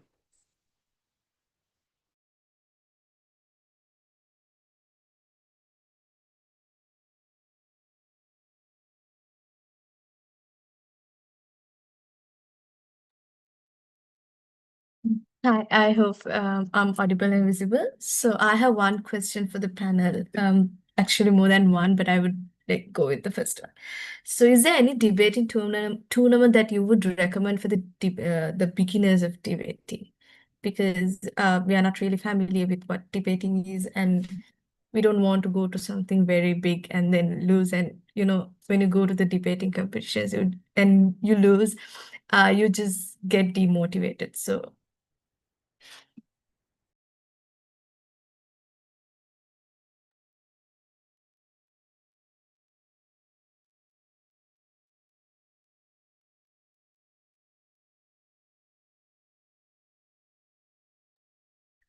Yeah, so I think I'll answer that. So from my end, if you guys are like asking, like, let's say, what is the first debating tournament to go to or whatever, that actually depends. I'm speaking this generally in the Sri Lankan debating circuit, right? So that depends on, let's say, if you are a student, and also that depends if you are a university student. So for students, I would say, like school going students, it's very easy to find tournaments because there are multiple tournaments happening in the school level. So I can't pinpoint this tournament is good, this tournament is bad, or this tournament is good for beginners or whatever, right? So there are multiple tournaments that's actually happening inside the school debating area, right? For example, you have Ananda College, which organizes their tournaments. We have Royal College, which organizes their tournament. So there is a particular time frame. It's normally between June up until August. There is this season of tournaments that are happening continuously. So if you are in touch with the debaters inside your school, and also if you want, you can reach out to us as well. I think Giman dropped his message, dropped his info. You can check on what are the available tournaments that are occurring. And also, if you're, let's say, a university student, this is a bit tricky when you're in the university realm, because a lot of university tournaments happen at other times, and only if you are very aware of the university debating grounds, you get to know what this tournament is, where it is happening, what's the date. But again, if you get in contact with Gimhan or any one of us, we can do let you know what are the tournaments are happening. But to answer your question, is there a specific debate? I do not. I cannot give you just an answer that look, there is this tournament that's going to happen that is good for beginners and all. But there is no tournament. To be just give you from a personal example, for my first debate, I went into LawFax. That's the debating tournament that's organized by the law faculty. And basically, when I represented St. Peter's College in our first ever one, uh, we basically, our team lost every single round. There were 5 rounds, and we lost all. Up until the last round, we lost everything. And the judges were basically telling that you guys are bad at debating. Without saying that we were bad at debating, they were like hinting that we are bad at debating. But we won the last round, so that was a plus sign of that. But yeah, that is what's going to happen at the end of the day. But next year we came through and we won around 4 rounds out of the 5, right? Sorry, yeah, 4 rounds out of the 6. So that's the thing. Like debating, it will take experience. You are not going to be a good debate overnight. But the most important thing is, I think, what like Esther said, you need to practice and you need to spar with each other, and practice makes you perfect basically. So yeah. Thank you so much. And the next question is for Esther. Actually, so you mentioned that we need to know of the trending issues and what exactly is happening around the world. So what if the motion is something that we are not really familiar with and we would misinterpret and go to the tournament? Because sometimes the wordings, we might not know the interpretation of it. Okay, I think a lot of time motion comes with info slide. So I think of recent, I've been discussing with a friend of mine how a lot of tournaments are beginning to have a lot of info slides. Like every motion, there's always an info slide giving clarity to what a particular interpretation. So I think the first thing I'm going to tell you is if you're in a tournament, you find yourself not understanding the interpretation of emotion, try as much as possible to reach out to the cap of the tournament for clarification, to get to understand that, to get to see if you're on the right track. They would give you an idea of what emotion. They'll not give you arguments, they'll not give you direct interpretation, but they'll clarify definitions to you. The second thing I'm also going to state is the only thing you might get faulty at is creating the right context. So, and this is most of the time something that happens in international relation motions, motions that has to do with probably history or wars or countries. A lot of times you find out that every team kind of have their own context that they are coming to debate within the round.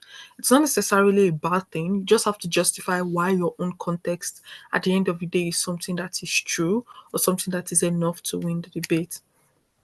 The third thing I am also going to talk about in terms of interpreting motion is no matter what the motion might be, like the way I say it is no matter what the story in that motion might be, it always boils down to a particular issue.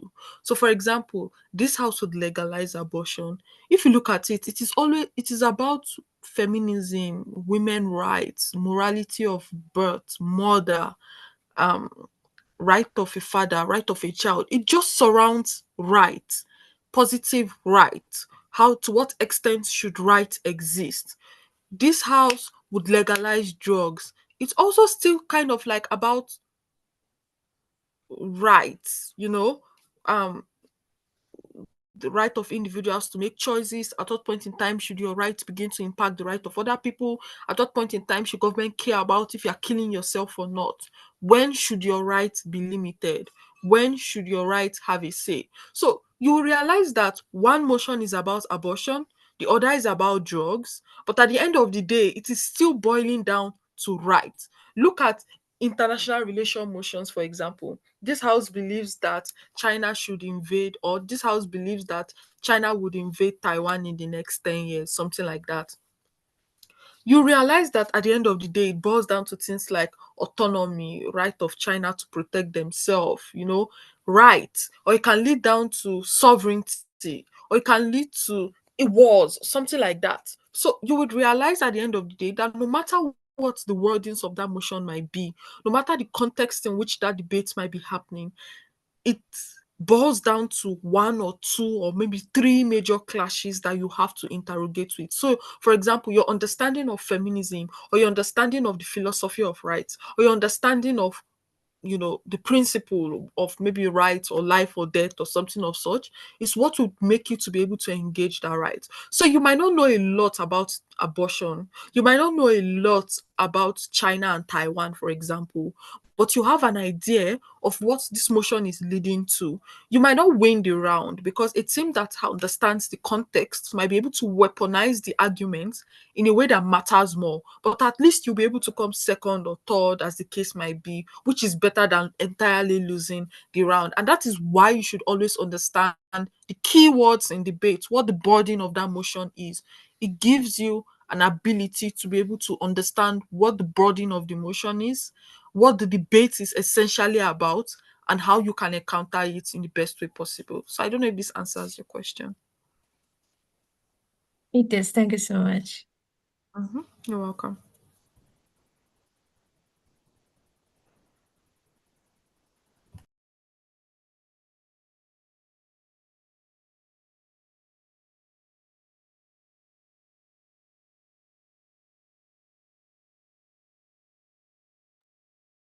Also, one last question from my end. I think this could be directed to Mr. Kimhan. So, how is this debate in BP format is helpful for the legal career?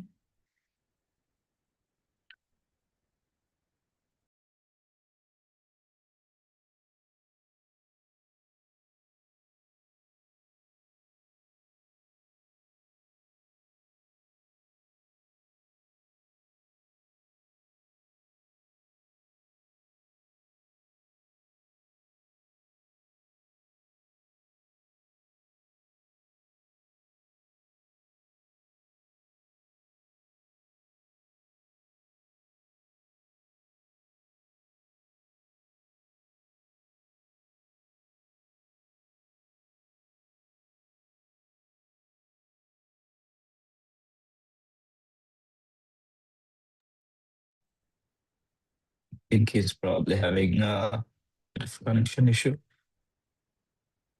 Maybe we can move into some another question until he gets it sorted out. I just dropped him a message. I have a question. May I ask a question? Can I try to answer that question though?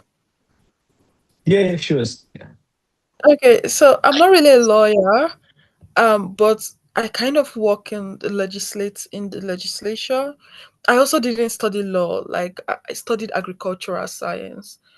I think one thing that debate gives to you is the ability to critique the world around you. And that gives you an edge when you find yourself to start working, because you find out that the way you engage with cases, or the way you engage with activities you have to carry out. And this is me trying to answer generally. I'm not a lawyer, I really don't know much about law career. But generally in your career, you'll be given tasks, you'll have to do something. Something that gives you an edge is the ability to ask yourself critical questions that then leads you to give answers or give responses that gives you an edge above your colleagues or your contemporaries. So for example, in my workplace, something that always gives me an edge is whenever there is an issue about legislation, how to encounter a policy, or how to generally just solve an issue. Because of my experience with debating, how to critically critique ideas, but also my experience with having to understand a lot about things happening in the world. Think about any country. I probably know one or two happening in that country. It just gives me ideas as to how to raise suggestions, or how to type a proposal that generally just creates a solution to that problem. And you hear people like, oh, how did you think about it? And I'm like, it's just something I randomly know. And it's because of debating. So debating just gives that opportunity. But I think debating is also a very good networking place. Like a lot of things I get in terms of career, I get it from debaters. Like if I should think about wanting to have a startup or something right now, I can think of 5 to 10 debaters around me that I can just reach out to and be like, hi, I'm working on this. What do you think about it? Tell me what you know about this. And I used to jokingly tell people that there are some countries I'll travel to, I can never get stranded because I know 1 or 2 debaters there, and I'm like, hello, I'm in your country, I'm working on this. Can you help me out? Hi, I'm in Sri Lanka and I know Dainuka, for example. Can you help me out? I know Akila. What do you think about this? So that is one of the benefits. And as a lawyer, I think you should all understand how networking will obviously be important for your careers. So having to network with lawyers within and outside your country, that community it gives to you is also something that would benefit you. Yeah, so those are the 2 major things I would say as a response. Thank you, ma'am. So, what if our opponent was rude in a debate speech to us?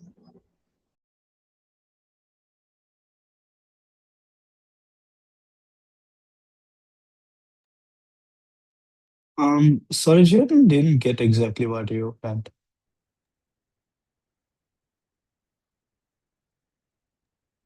I think he's speaking about a rude or aggressive speaker. What to do then? Do Okay. you want me to take that? No, I don't think. Okay. So, right. So, as an adjudicator, before the debate starts, I set a few housekeeping rules where first thing is I make sure that, language is civil, and I ask the debaters to respect each other. So these are a few rules that are set at the very onset of the debate before the debate starts. But even after that, if a debater is rude to another debater during the speech, okay, the adjudicator will take note of it. The best thing to do is not engage and to not get triggered by it, because that's the reason why they do it, right? The reason why a debater can be rude or aggressive is to trigger you.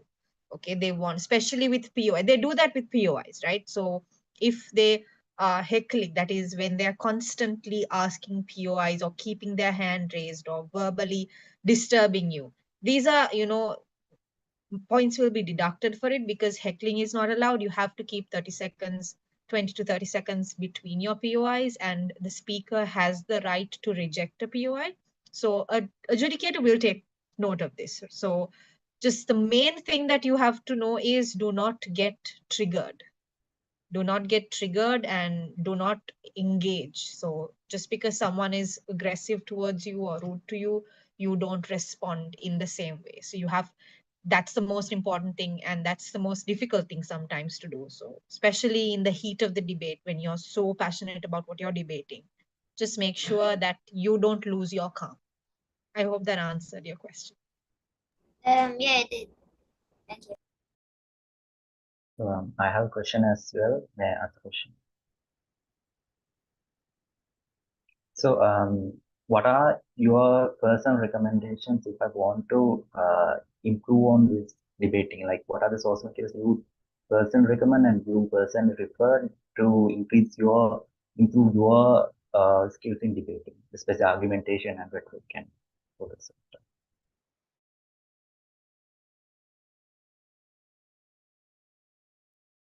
Was that question for me?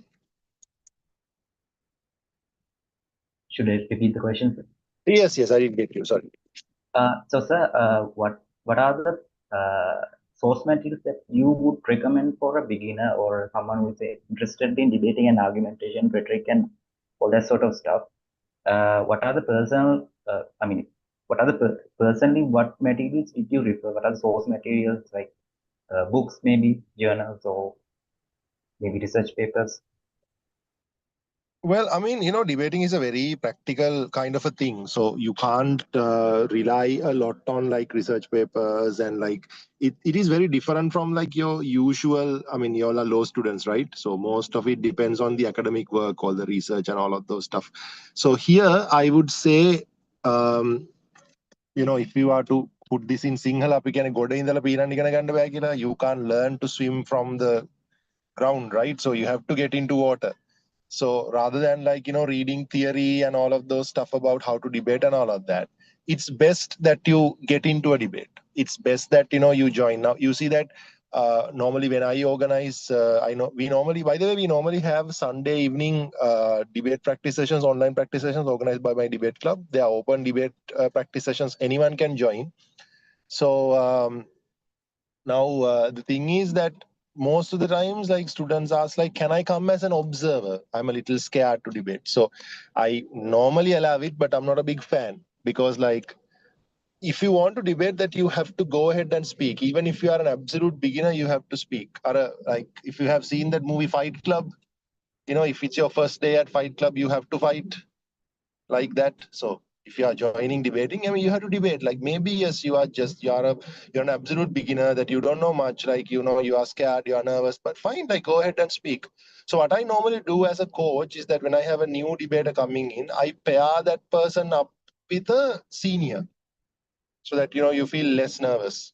So for an absolute beginner, I would say that joining a debate practice session is the best thing to do. Or else, what you can do is I mean, if you are so scared to speak on the first day, maybe join as an observer to a practice session and observe how it works, and develop a personal friendship with people in the debate club. Like, then it becomes a part of it becomes a hobby. Like, you go and you hang around with your friends, you get all these different motions, right? Now, debating isn't something that is boring, that is done by nerds anymore. Like even when it comes to motions and stuff, we try to be innovative. Like it earlier these motions used to be like all those like typical motions of what do you call economics, politics, and all of that. In fact, it was when I started organizing tournaments. I started first for the first time. I started giving all of these kind of like fun motions, like motions that are like from popular culture and about relationships, situationships, and all of that. Now it's more popular, like in most of the tournaments that we go to, that they give like these unorthodox topics, which is nice, to see, like things becoming like improved. So, for example, last week I was organizing, I was having a coaching session with Slit Law School, and I gave them a motion. The context is that there's a girl who is in her late 20s and she's single, and her parents are pushing her to, like pushing her about her being single, and all her friends are married or engaged and all of that, whereas she's struggling to find a new guy because she doesn't have a lot of social media and all of that. Meanwhile, uh, some guy she has known for like 4 or 5 years comes and asks her out, and this guy has a history of being a toxic boyfriend in his past. The motion reads: this house believes that this girl getting into a relationship with this toxic guy is better than remaining single. You see, something like that. It doesn't always have to be about the law, about the economics and all of that. These kind of things like young people can relate to, right? And there was another motion. This was in a DC tournament. I think this was Halsdorf's or a school tournament. I don't exactly remember. But I think this motion was about this house regrets the rise of situationships. So these kind of things, like it's not always boring stuff. It's fun. So I think for an absolute beginner, maybe join these debate practice sessions, try out these different motions, make friendships. So then you start enjoying it. So don't consider this as like another one of your academic activities. This is something for you to improve, as well as you know uh, like improve as a person itself. Like it'll help you to grow socially, make new friendships, think about things a little beyond the normal capacity of things, right? So I would say, if you are an absolute beginner, join a debate club in your university or somewhere. Join a debate club and start joining for practices, at least online, if it is like, if it is too early. So I think there was another question that was asked. Is there another question? So, sir, what is the role of emotions during a debate? And also when, as a judge, when evaluating the whole debate process, what is the role of emotions? Is it only Right. Okay. So yeah. basically, any motion has two sides. One side arguing with logic, other side arguing with emotions. For example, you take a question like refugees. Should Europe take more refugees? One side will argue with the heart, with emotions, and say, they are also human. I mean, like they are dying, they need help. I mean, we have to be human, we need to be kind about it, we need to take refugees in.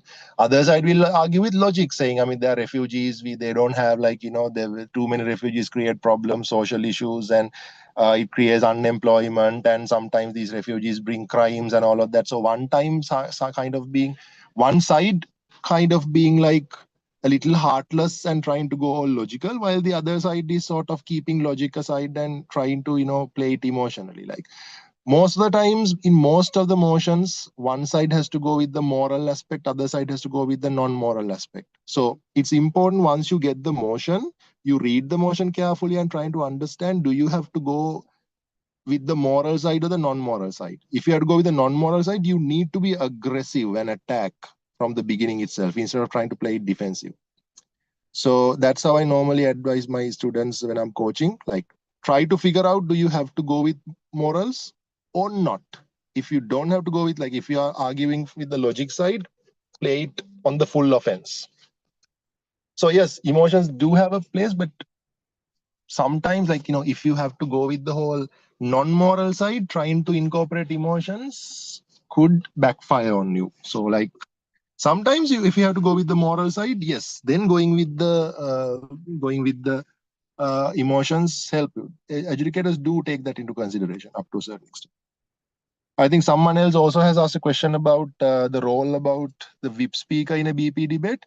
I mean, you just have to be the same, like it's very similar to a normal VIP speech, but subtly you sort of have to give more emphasis to your closing bench. That's kind of there. But like, irrespective of that, if you are the opposition whip, you are the whip for the whole opposition team, both benches. If you are the government whip, you are the whip speaker for both, right? But like, while defending the government side, you sort of have to, subtly just push the propaganda and show that, your closing bench is better. Okay. Someone's asking, sir, if someone is not good in speaking English, but still want to be a debater, would that be advice from you? Of course, definitely not a problem at all. Grammar and stuff aren't really taken into consideration. Akila, can you take that? I sort of have to go out now. Sure. Yeah. So language is actually not a necessary that you don't have to speak good English, because unlike a public speaking competition, here you're not graded or you're not scored based on how well you speak or how good your English is, how engaging, how interactive your speech is. It's about what you say. As long as you are able to convey what you want to say, that is enough. So this can be don't worry about the grammar, as long as the message can be conveyed. So again, the only way that you can improve yourself is by consistently coming to practices, or like join a club, be consistent. Consistency can go a long way, because we have seen debaters go from complete novices or beginners to amazing debaters within the span of 1 year or even 6 months, maybe, by being consistent. So by regularly attending practices and working on yourself. There's another. Sorry, Akira. No. Right. There's another question. Vidurshan, Peaky Blinders. First of all, super cool username. Love Peaky Blinders. Asking. Yeah, Thomas Shelby. I had a fight with my brother that which one gets to be Tommy and which one gets to be, like, who's the older brother? Yeah. So like, he says he wants to be Tommy Shelby because like he's the middle child. I want to be Tommy Shelby because like I was cooler than my brother. By the way, I think my brother was in the Law Students Association. I hope he's not here. Right. Okay. Your question is, how should body expression be during a debate? No, I mean, like in English debating, it's not a problem at all. it's in Sinhala debating and Tamil debating that your vocabulary, your speaker style, and your body language sort of like has somewhat of an impact.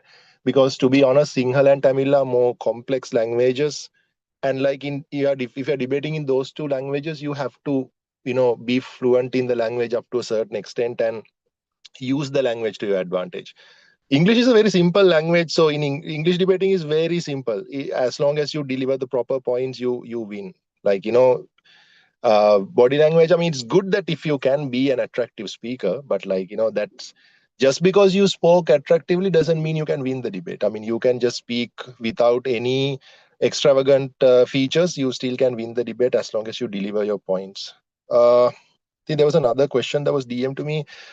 In what ways in which debating helps in a legal career? I'll just sum it up like this. In debating, we play the judge. We look at the judge and we try to convince the judge. And like as a lawyer, also, we more or less do the same thing.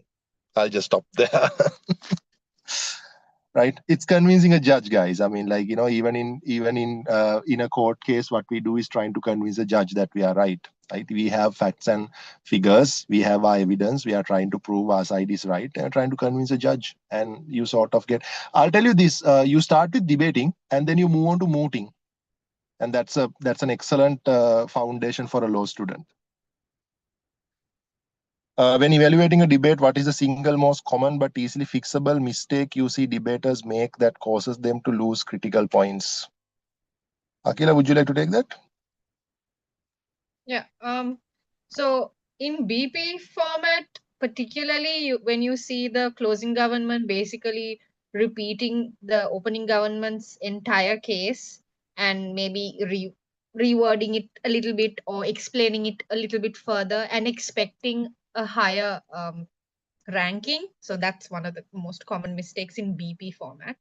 Or even like not now you see in APD, your third speaker, your whip speaker cannot bring any new points to the debate, right? So um, assuming that the closing benchers don't really have a role to play and wondering how they can engage in the debate or all that. So it's mainly role identification and not knowing what role each bench plays and how to be a part of the debate. That's in terms of BP. But in terms of general debating itself, one of the most common mistakes is not utilizing the entire time given to you. You have been given 7-8 minutes of uninterrupted speaking time, right, where the adjudicator and the entire house has to sit and listen to you, right? You basically run the house there. You decide whether you want to take POIs or not. You can reject POIs.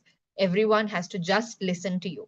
And not utilizing that 7 minutes and just finishing your case and sitting in 4 minutes is a waste of time. Even if you do not have anything to say, you repeat your entire case. That's fine. As a beginner, that's what I ask the students to do. Like, as a very beginner, if you don't have content that lasts 7 minutes long, summarize your points again.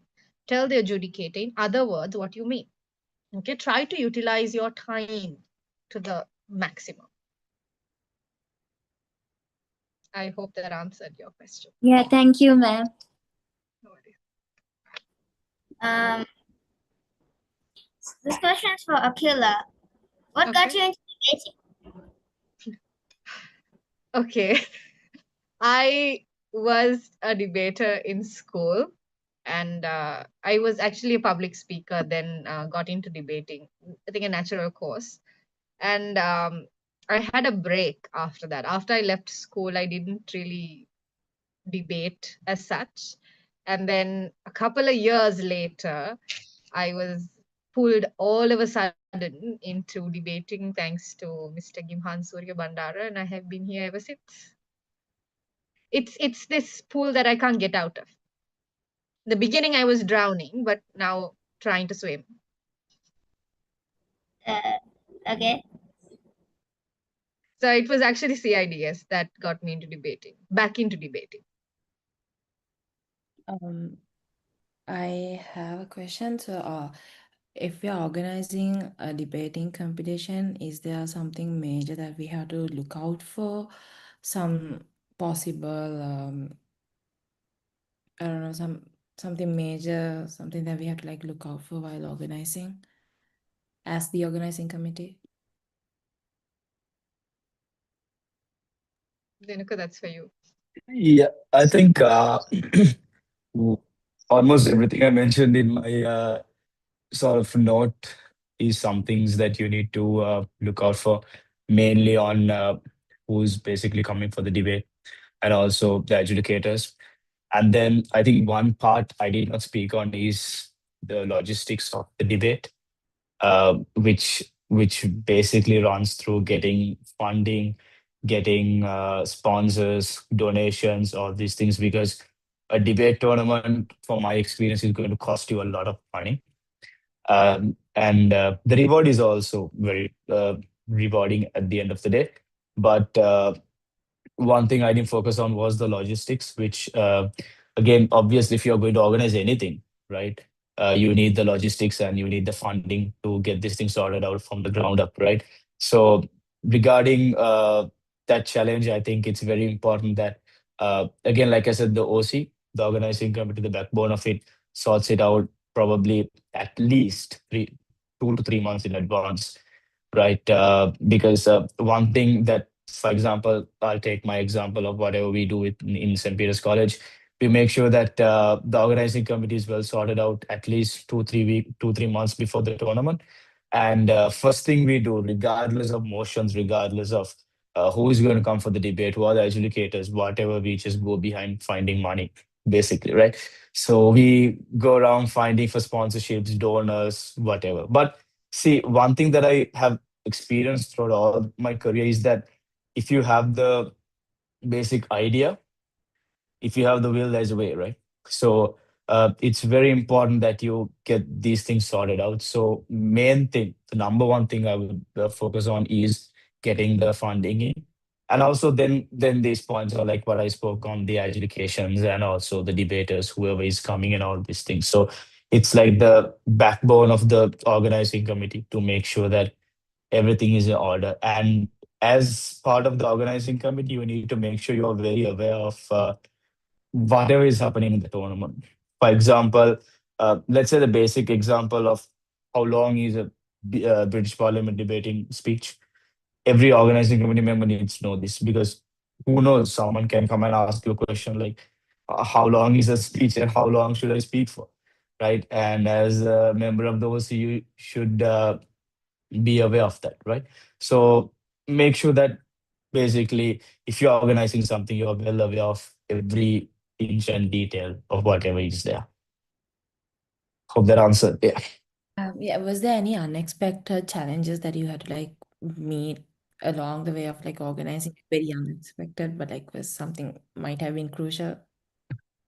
I think something that we are all unprepared for is some things that that can happen with debaters or participants in an event, right? No one is prepared for situations like that. For example, uh, I wouldn't go into detail, but let's say some of the debaters do not know the rules of a tournament, and they can actually, this also turns into, like I said, how debaters need to be informed of the rules, right? They can start actual fights in a debate, right? Some things like this can happen.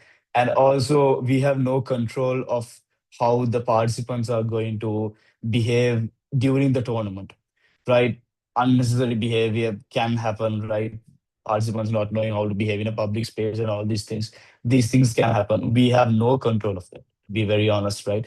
But what is important is how we are going to de-escalate that situation without escalating that situation, right? Because if something happens and that's going to be a menace for the other people who are participating in this tournament, then that's going to be a big issue.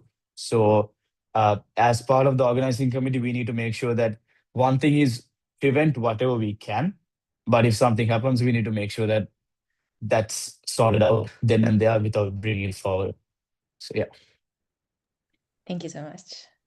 no worries. Excuse me, could I There is ask a question to Mr. Gimhan? Oh yeah, go ahead. I'm a law student myself, so I would think that I'm a complete beginner to debating, but I'm more accustomed with mooting, right?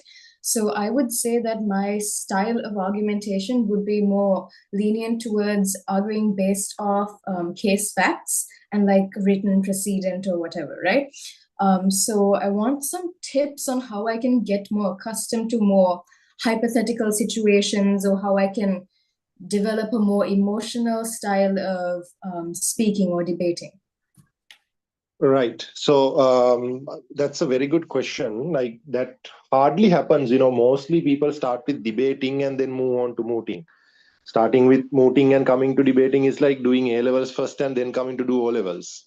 Right. So which is more challenging than you think. Like a lot of people say, you've done mooting. No, this is nothing. But I mean, the simplicity of debating itself is what sort of like gets you bamboozled when you have done mooting, because mooting means that every single argument you have has to be backed and like you are ready for questions coming from judges and ready for rebuttals, and like you have like a tons of work to do to do the right written submissions and be familiar with the moot problem and all of that.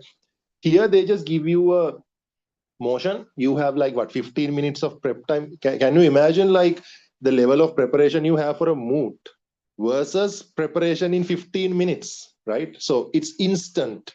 So it's going to come down to like how well you can argue. So let me put it this way. Mooting tests your ability to prepare and argue, whereas debating tests your ability to argue impromptu without any preparation. What do you have off the top of your head? So I think there was another question that was asked, like I wasn't in a place that I could unmute and speak at that time, about like what do you do if the motion is in an area that you don't know. I'll tell you one of my personal experiences. When I went to one of these Indian debate tournaments, one of the motions was about like the ownership of the water of the Jamuna River, how it should be divided between two states. So that's a political problem inside India. And the other three benches were Indian universities, and they knew what was this. We had no idea about this political situation, right? Because it's an internal Indian political matter.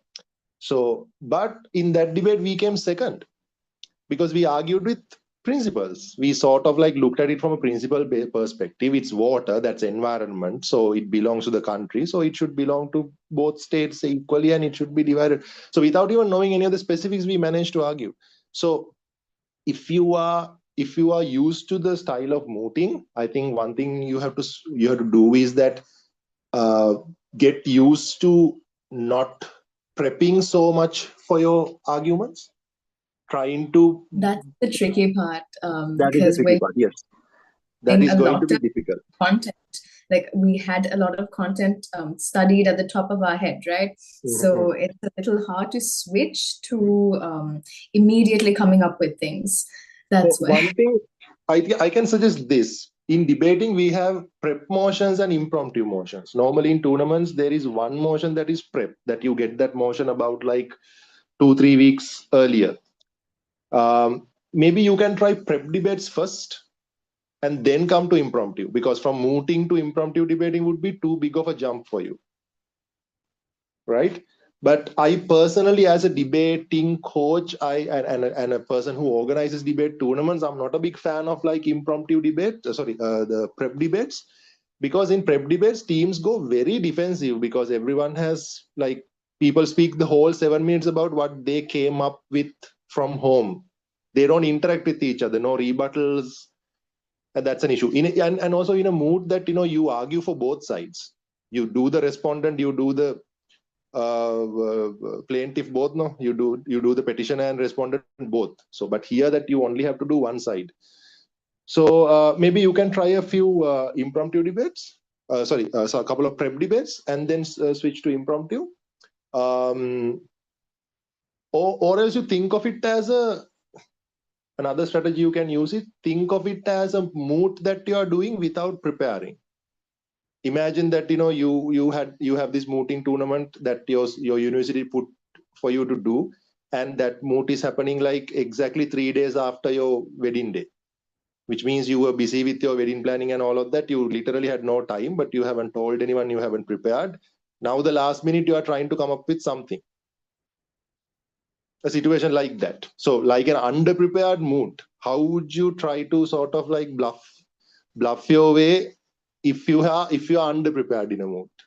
So a debate is basically as everyone's underprepared. You got the topic 15 minutes ago. Imagine that you got your mood problem 15 minutes ago, 15 minutes before the mood. And it's a situation where all the debaters got the topic 15 minutes ago. So everyone's underprepared.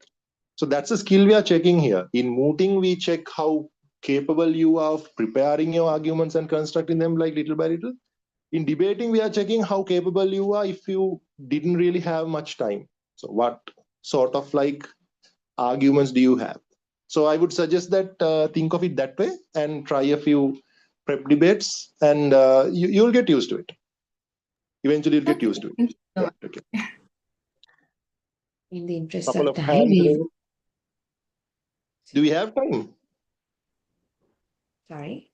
Do we have time for more questions? Or Yeah, we would take one more question. I think Mithuli has a question. Yes. So what are some tips that you would give us for crossfires and POIs?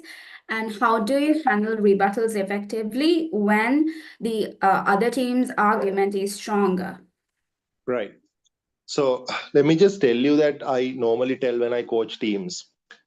A POI is not something that you use to build arguments or break arguments. POIs are simply a tool you use to break the flow of a speaker. Quite simply, right? I mean, like a lot of people misunderstand POIs to be an opportunity for you to rebut what they say, like, quickly raise your hand and like you try to, it's very limited what you can say during a POI, right? And you simply ask a POI to break the flow, break the confidence of a speaker. So one thing I tell my speakers is that this is like the golden rule of POIs. Never take POIs when they ask. Always take POIs when you want. Never in a debate, right? I don't know whether I will see you again in a coaching session. So remember, I told you this today. If you are at a debate, you are speaking, somebody raises the hand and say POI, never say, yes, go ahead. Always shut them down. No, not now. And you speak one or two more sentences and then be like, okay, I'll have a POI now. Because they are trying to break your flow by interrupting your speech. What you should do is you should interrupt their flow by not exactly taking it when they are like motivated. You keep them down and you take it when you want. So the golden rule of POIs is like always take it when you want it, not when they ask it. And the other thing is like one of the mistakes a lot of good speakers make is that not taking POIs.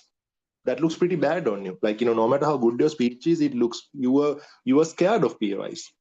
So always when you are moving from one argument to another, also don't never take POIs in between speeches, like in between arguments, or rather like while in an argument, right? Always take it like when you're moving from one argument to the other. So if you have two arguments to proceed with, when you are done with the first one, before moving into my second argument, I'd like to have your POI. Right? So that way it has minimal effect on your flow because you are anyway taking a break from moving from this argument to that argument. And certain small things like take a sip of water while the other person is asking the POI. That's like a breather you get that refreshes you, and you can't stop in the middle of your speech to take a sip of water, right? And also, like these are psychological things. When you're taking a sip of water, when they're asking POIs, it shows that you're relaxed and like that these psychological things matter, right? Maintaining your calm. They'll be like, okay, what's your POI? And every time they ask a POI, you'll be like, I'll take it in a minute. Like, don't finish your speech without taking POIs. Don't take too many POIs also. In a BP, especially, it is recommended for you to take two POIs. And if you're taking two POIs, take it from the two benches because you have like one opening bench and one closing bench coming at you, right? There are two opposing benches for you. Take one from opening, take one from closing. Like just to, give equal opportunities to both teams. And if you are taking POIs, what if they ask a POI that you have no idea? these are coaching tips, like other universities pay me to tell these to the students, right? So what do you do when you get a POI that you don't have the answer? You casually say your POI shall be answered in my next point, and you just continue your speech. And you never answer it, right? I mean, like if the adjudicator is smart, the adjudicator will catch it. But that's better than getting stuck. If you are not comfortable with the POI they ask, if you try to answer it, if you try to tackle it, then you are going to feel uncomfortable and like get your flow completely disturbed. So the moment you feel like that's a difficult POI, you'll be like, that'll be answered in my next point, and you just move on, right? And another strategy is there, but don't use that. Some people say my second speaker will answer your POI. That's bad. First of all, you're putting pressure on your partner, right? Other thing is that it shouldn't come in the next speech, because if somebody asks you a point, you have to answer that. So it's always best to say that it'll be answered in my next point. But don't do that. If you can answer it, always answer it. If it is something that's difficult for you to handle, just pass it by saying like, that'll be handled in my next argument. That'll be addressed in my next argument. That's how you handle POIs. Always take POIs, always ask POIs. If you don't get any POIs, say that, are there any POIs before I move on to my next point? That gives you a certain kind of an authority. Be like, okay, they are not that I'm scared to take POIs, rather they are scared to ask me POIs. Kind of like a psychological trick there. Right. I hope that answers. I mean, like, you all seem to have a lot of questions, like, maybe reach out to us on WhatsApp. Someone also asked us, like, I'm going to ask you all, except for Akila, what got you all into debating? What does the question mean?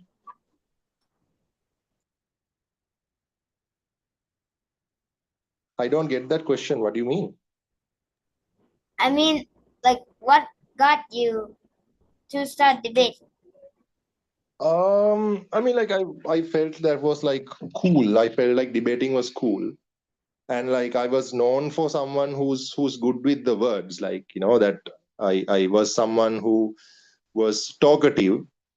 And once I came to debating, I like the vibe, like, I like the crowd there. And like, of course, to speak your Gen Z language, like the debaters pass the vibe check.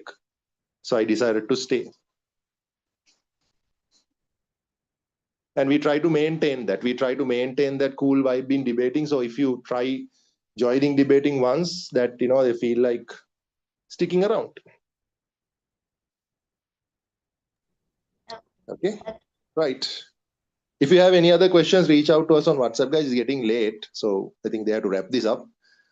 You can reach out to us on WhatsApp. I think I've shared the WhatsApp links also if you all want to join. Normally on Sunday evenings, we have online sessions. And if you are joining, just DM us and let us know. So what we do is we normally have something called a buddy system. So if you are a new member who wants to join our online practices, we ask one of our older members to accompany you. So you have a friend. Otherwise, like, you just join the session and you feel isolated there. So we get you to be friends with someone who's senior in the club.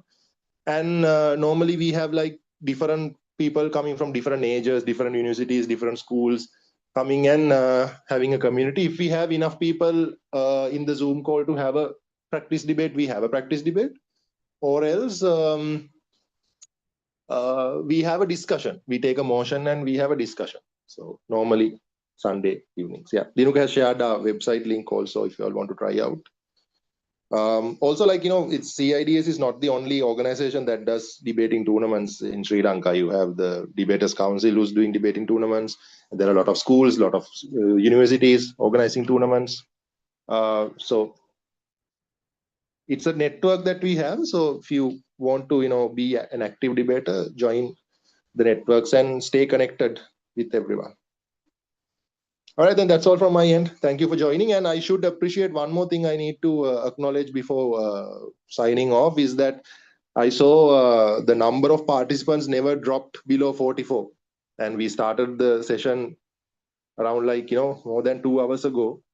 And usually in Zoom sessions, what I see is that by this time, I anticipated this number to drop down to like 25, 20.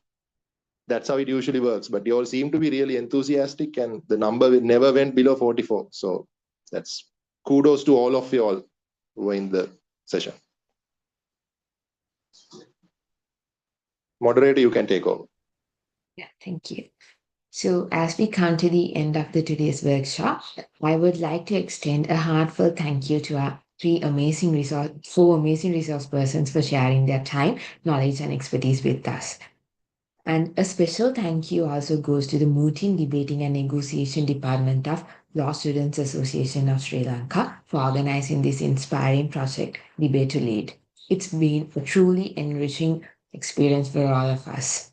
And of course, a big thank you to all of you who joined us today. We hope this session has helped you to understand the British parliamentary debating better and inspired you to develop your own voice as a debater and a leader. So before we conclude, I would also like to remind you that Law Students Association of Sri Lanka has more exciting projects lined up for this year, and we will continue to organize many more in future as well. So we warmly invite all of you to take part, stay engaged, and grow with us through upcoming initiatives. So before we end the session, let's take the group photo. Can you all turn on your cameras and participate for the photo? Let me, you can go ahead.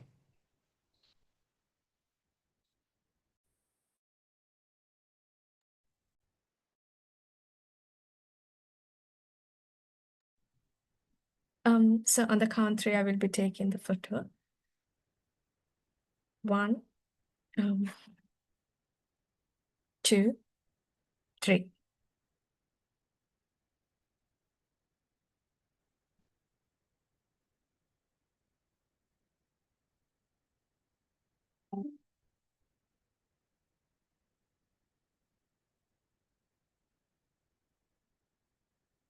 Okay, thank you so much. With that, we officially bring Debate to Lead to a close. Thank you once again and have a wonderful evening ahead. Thank you. Thank you. Thank you all. Good night, everyone. Thank you. Bye. Thank you. Good night.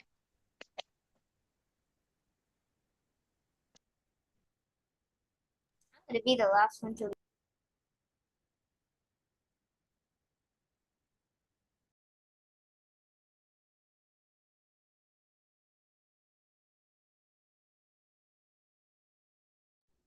I'm gonna be the last one to leave, and no one can stop me.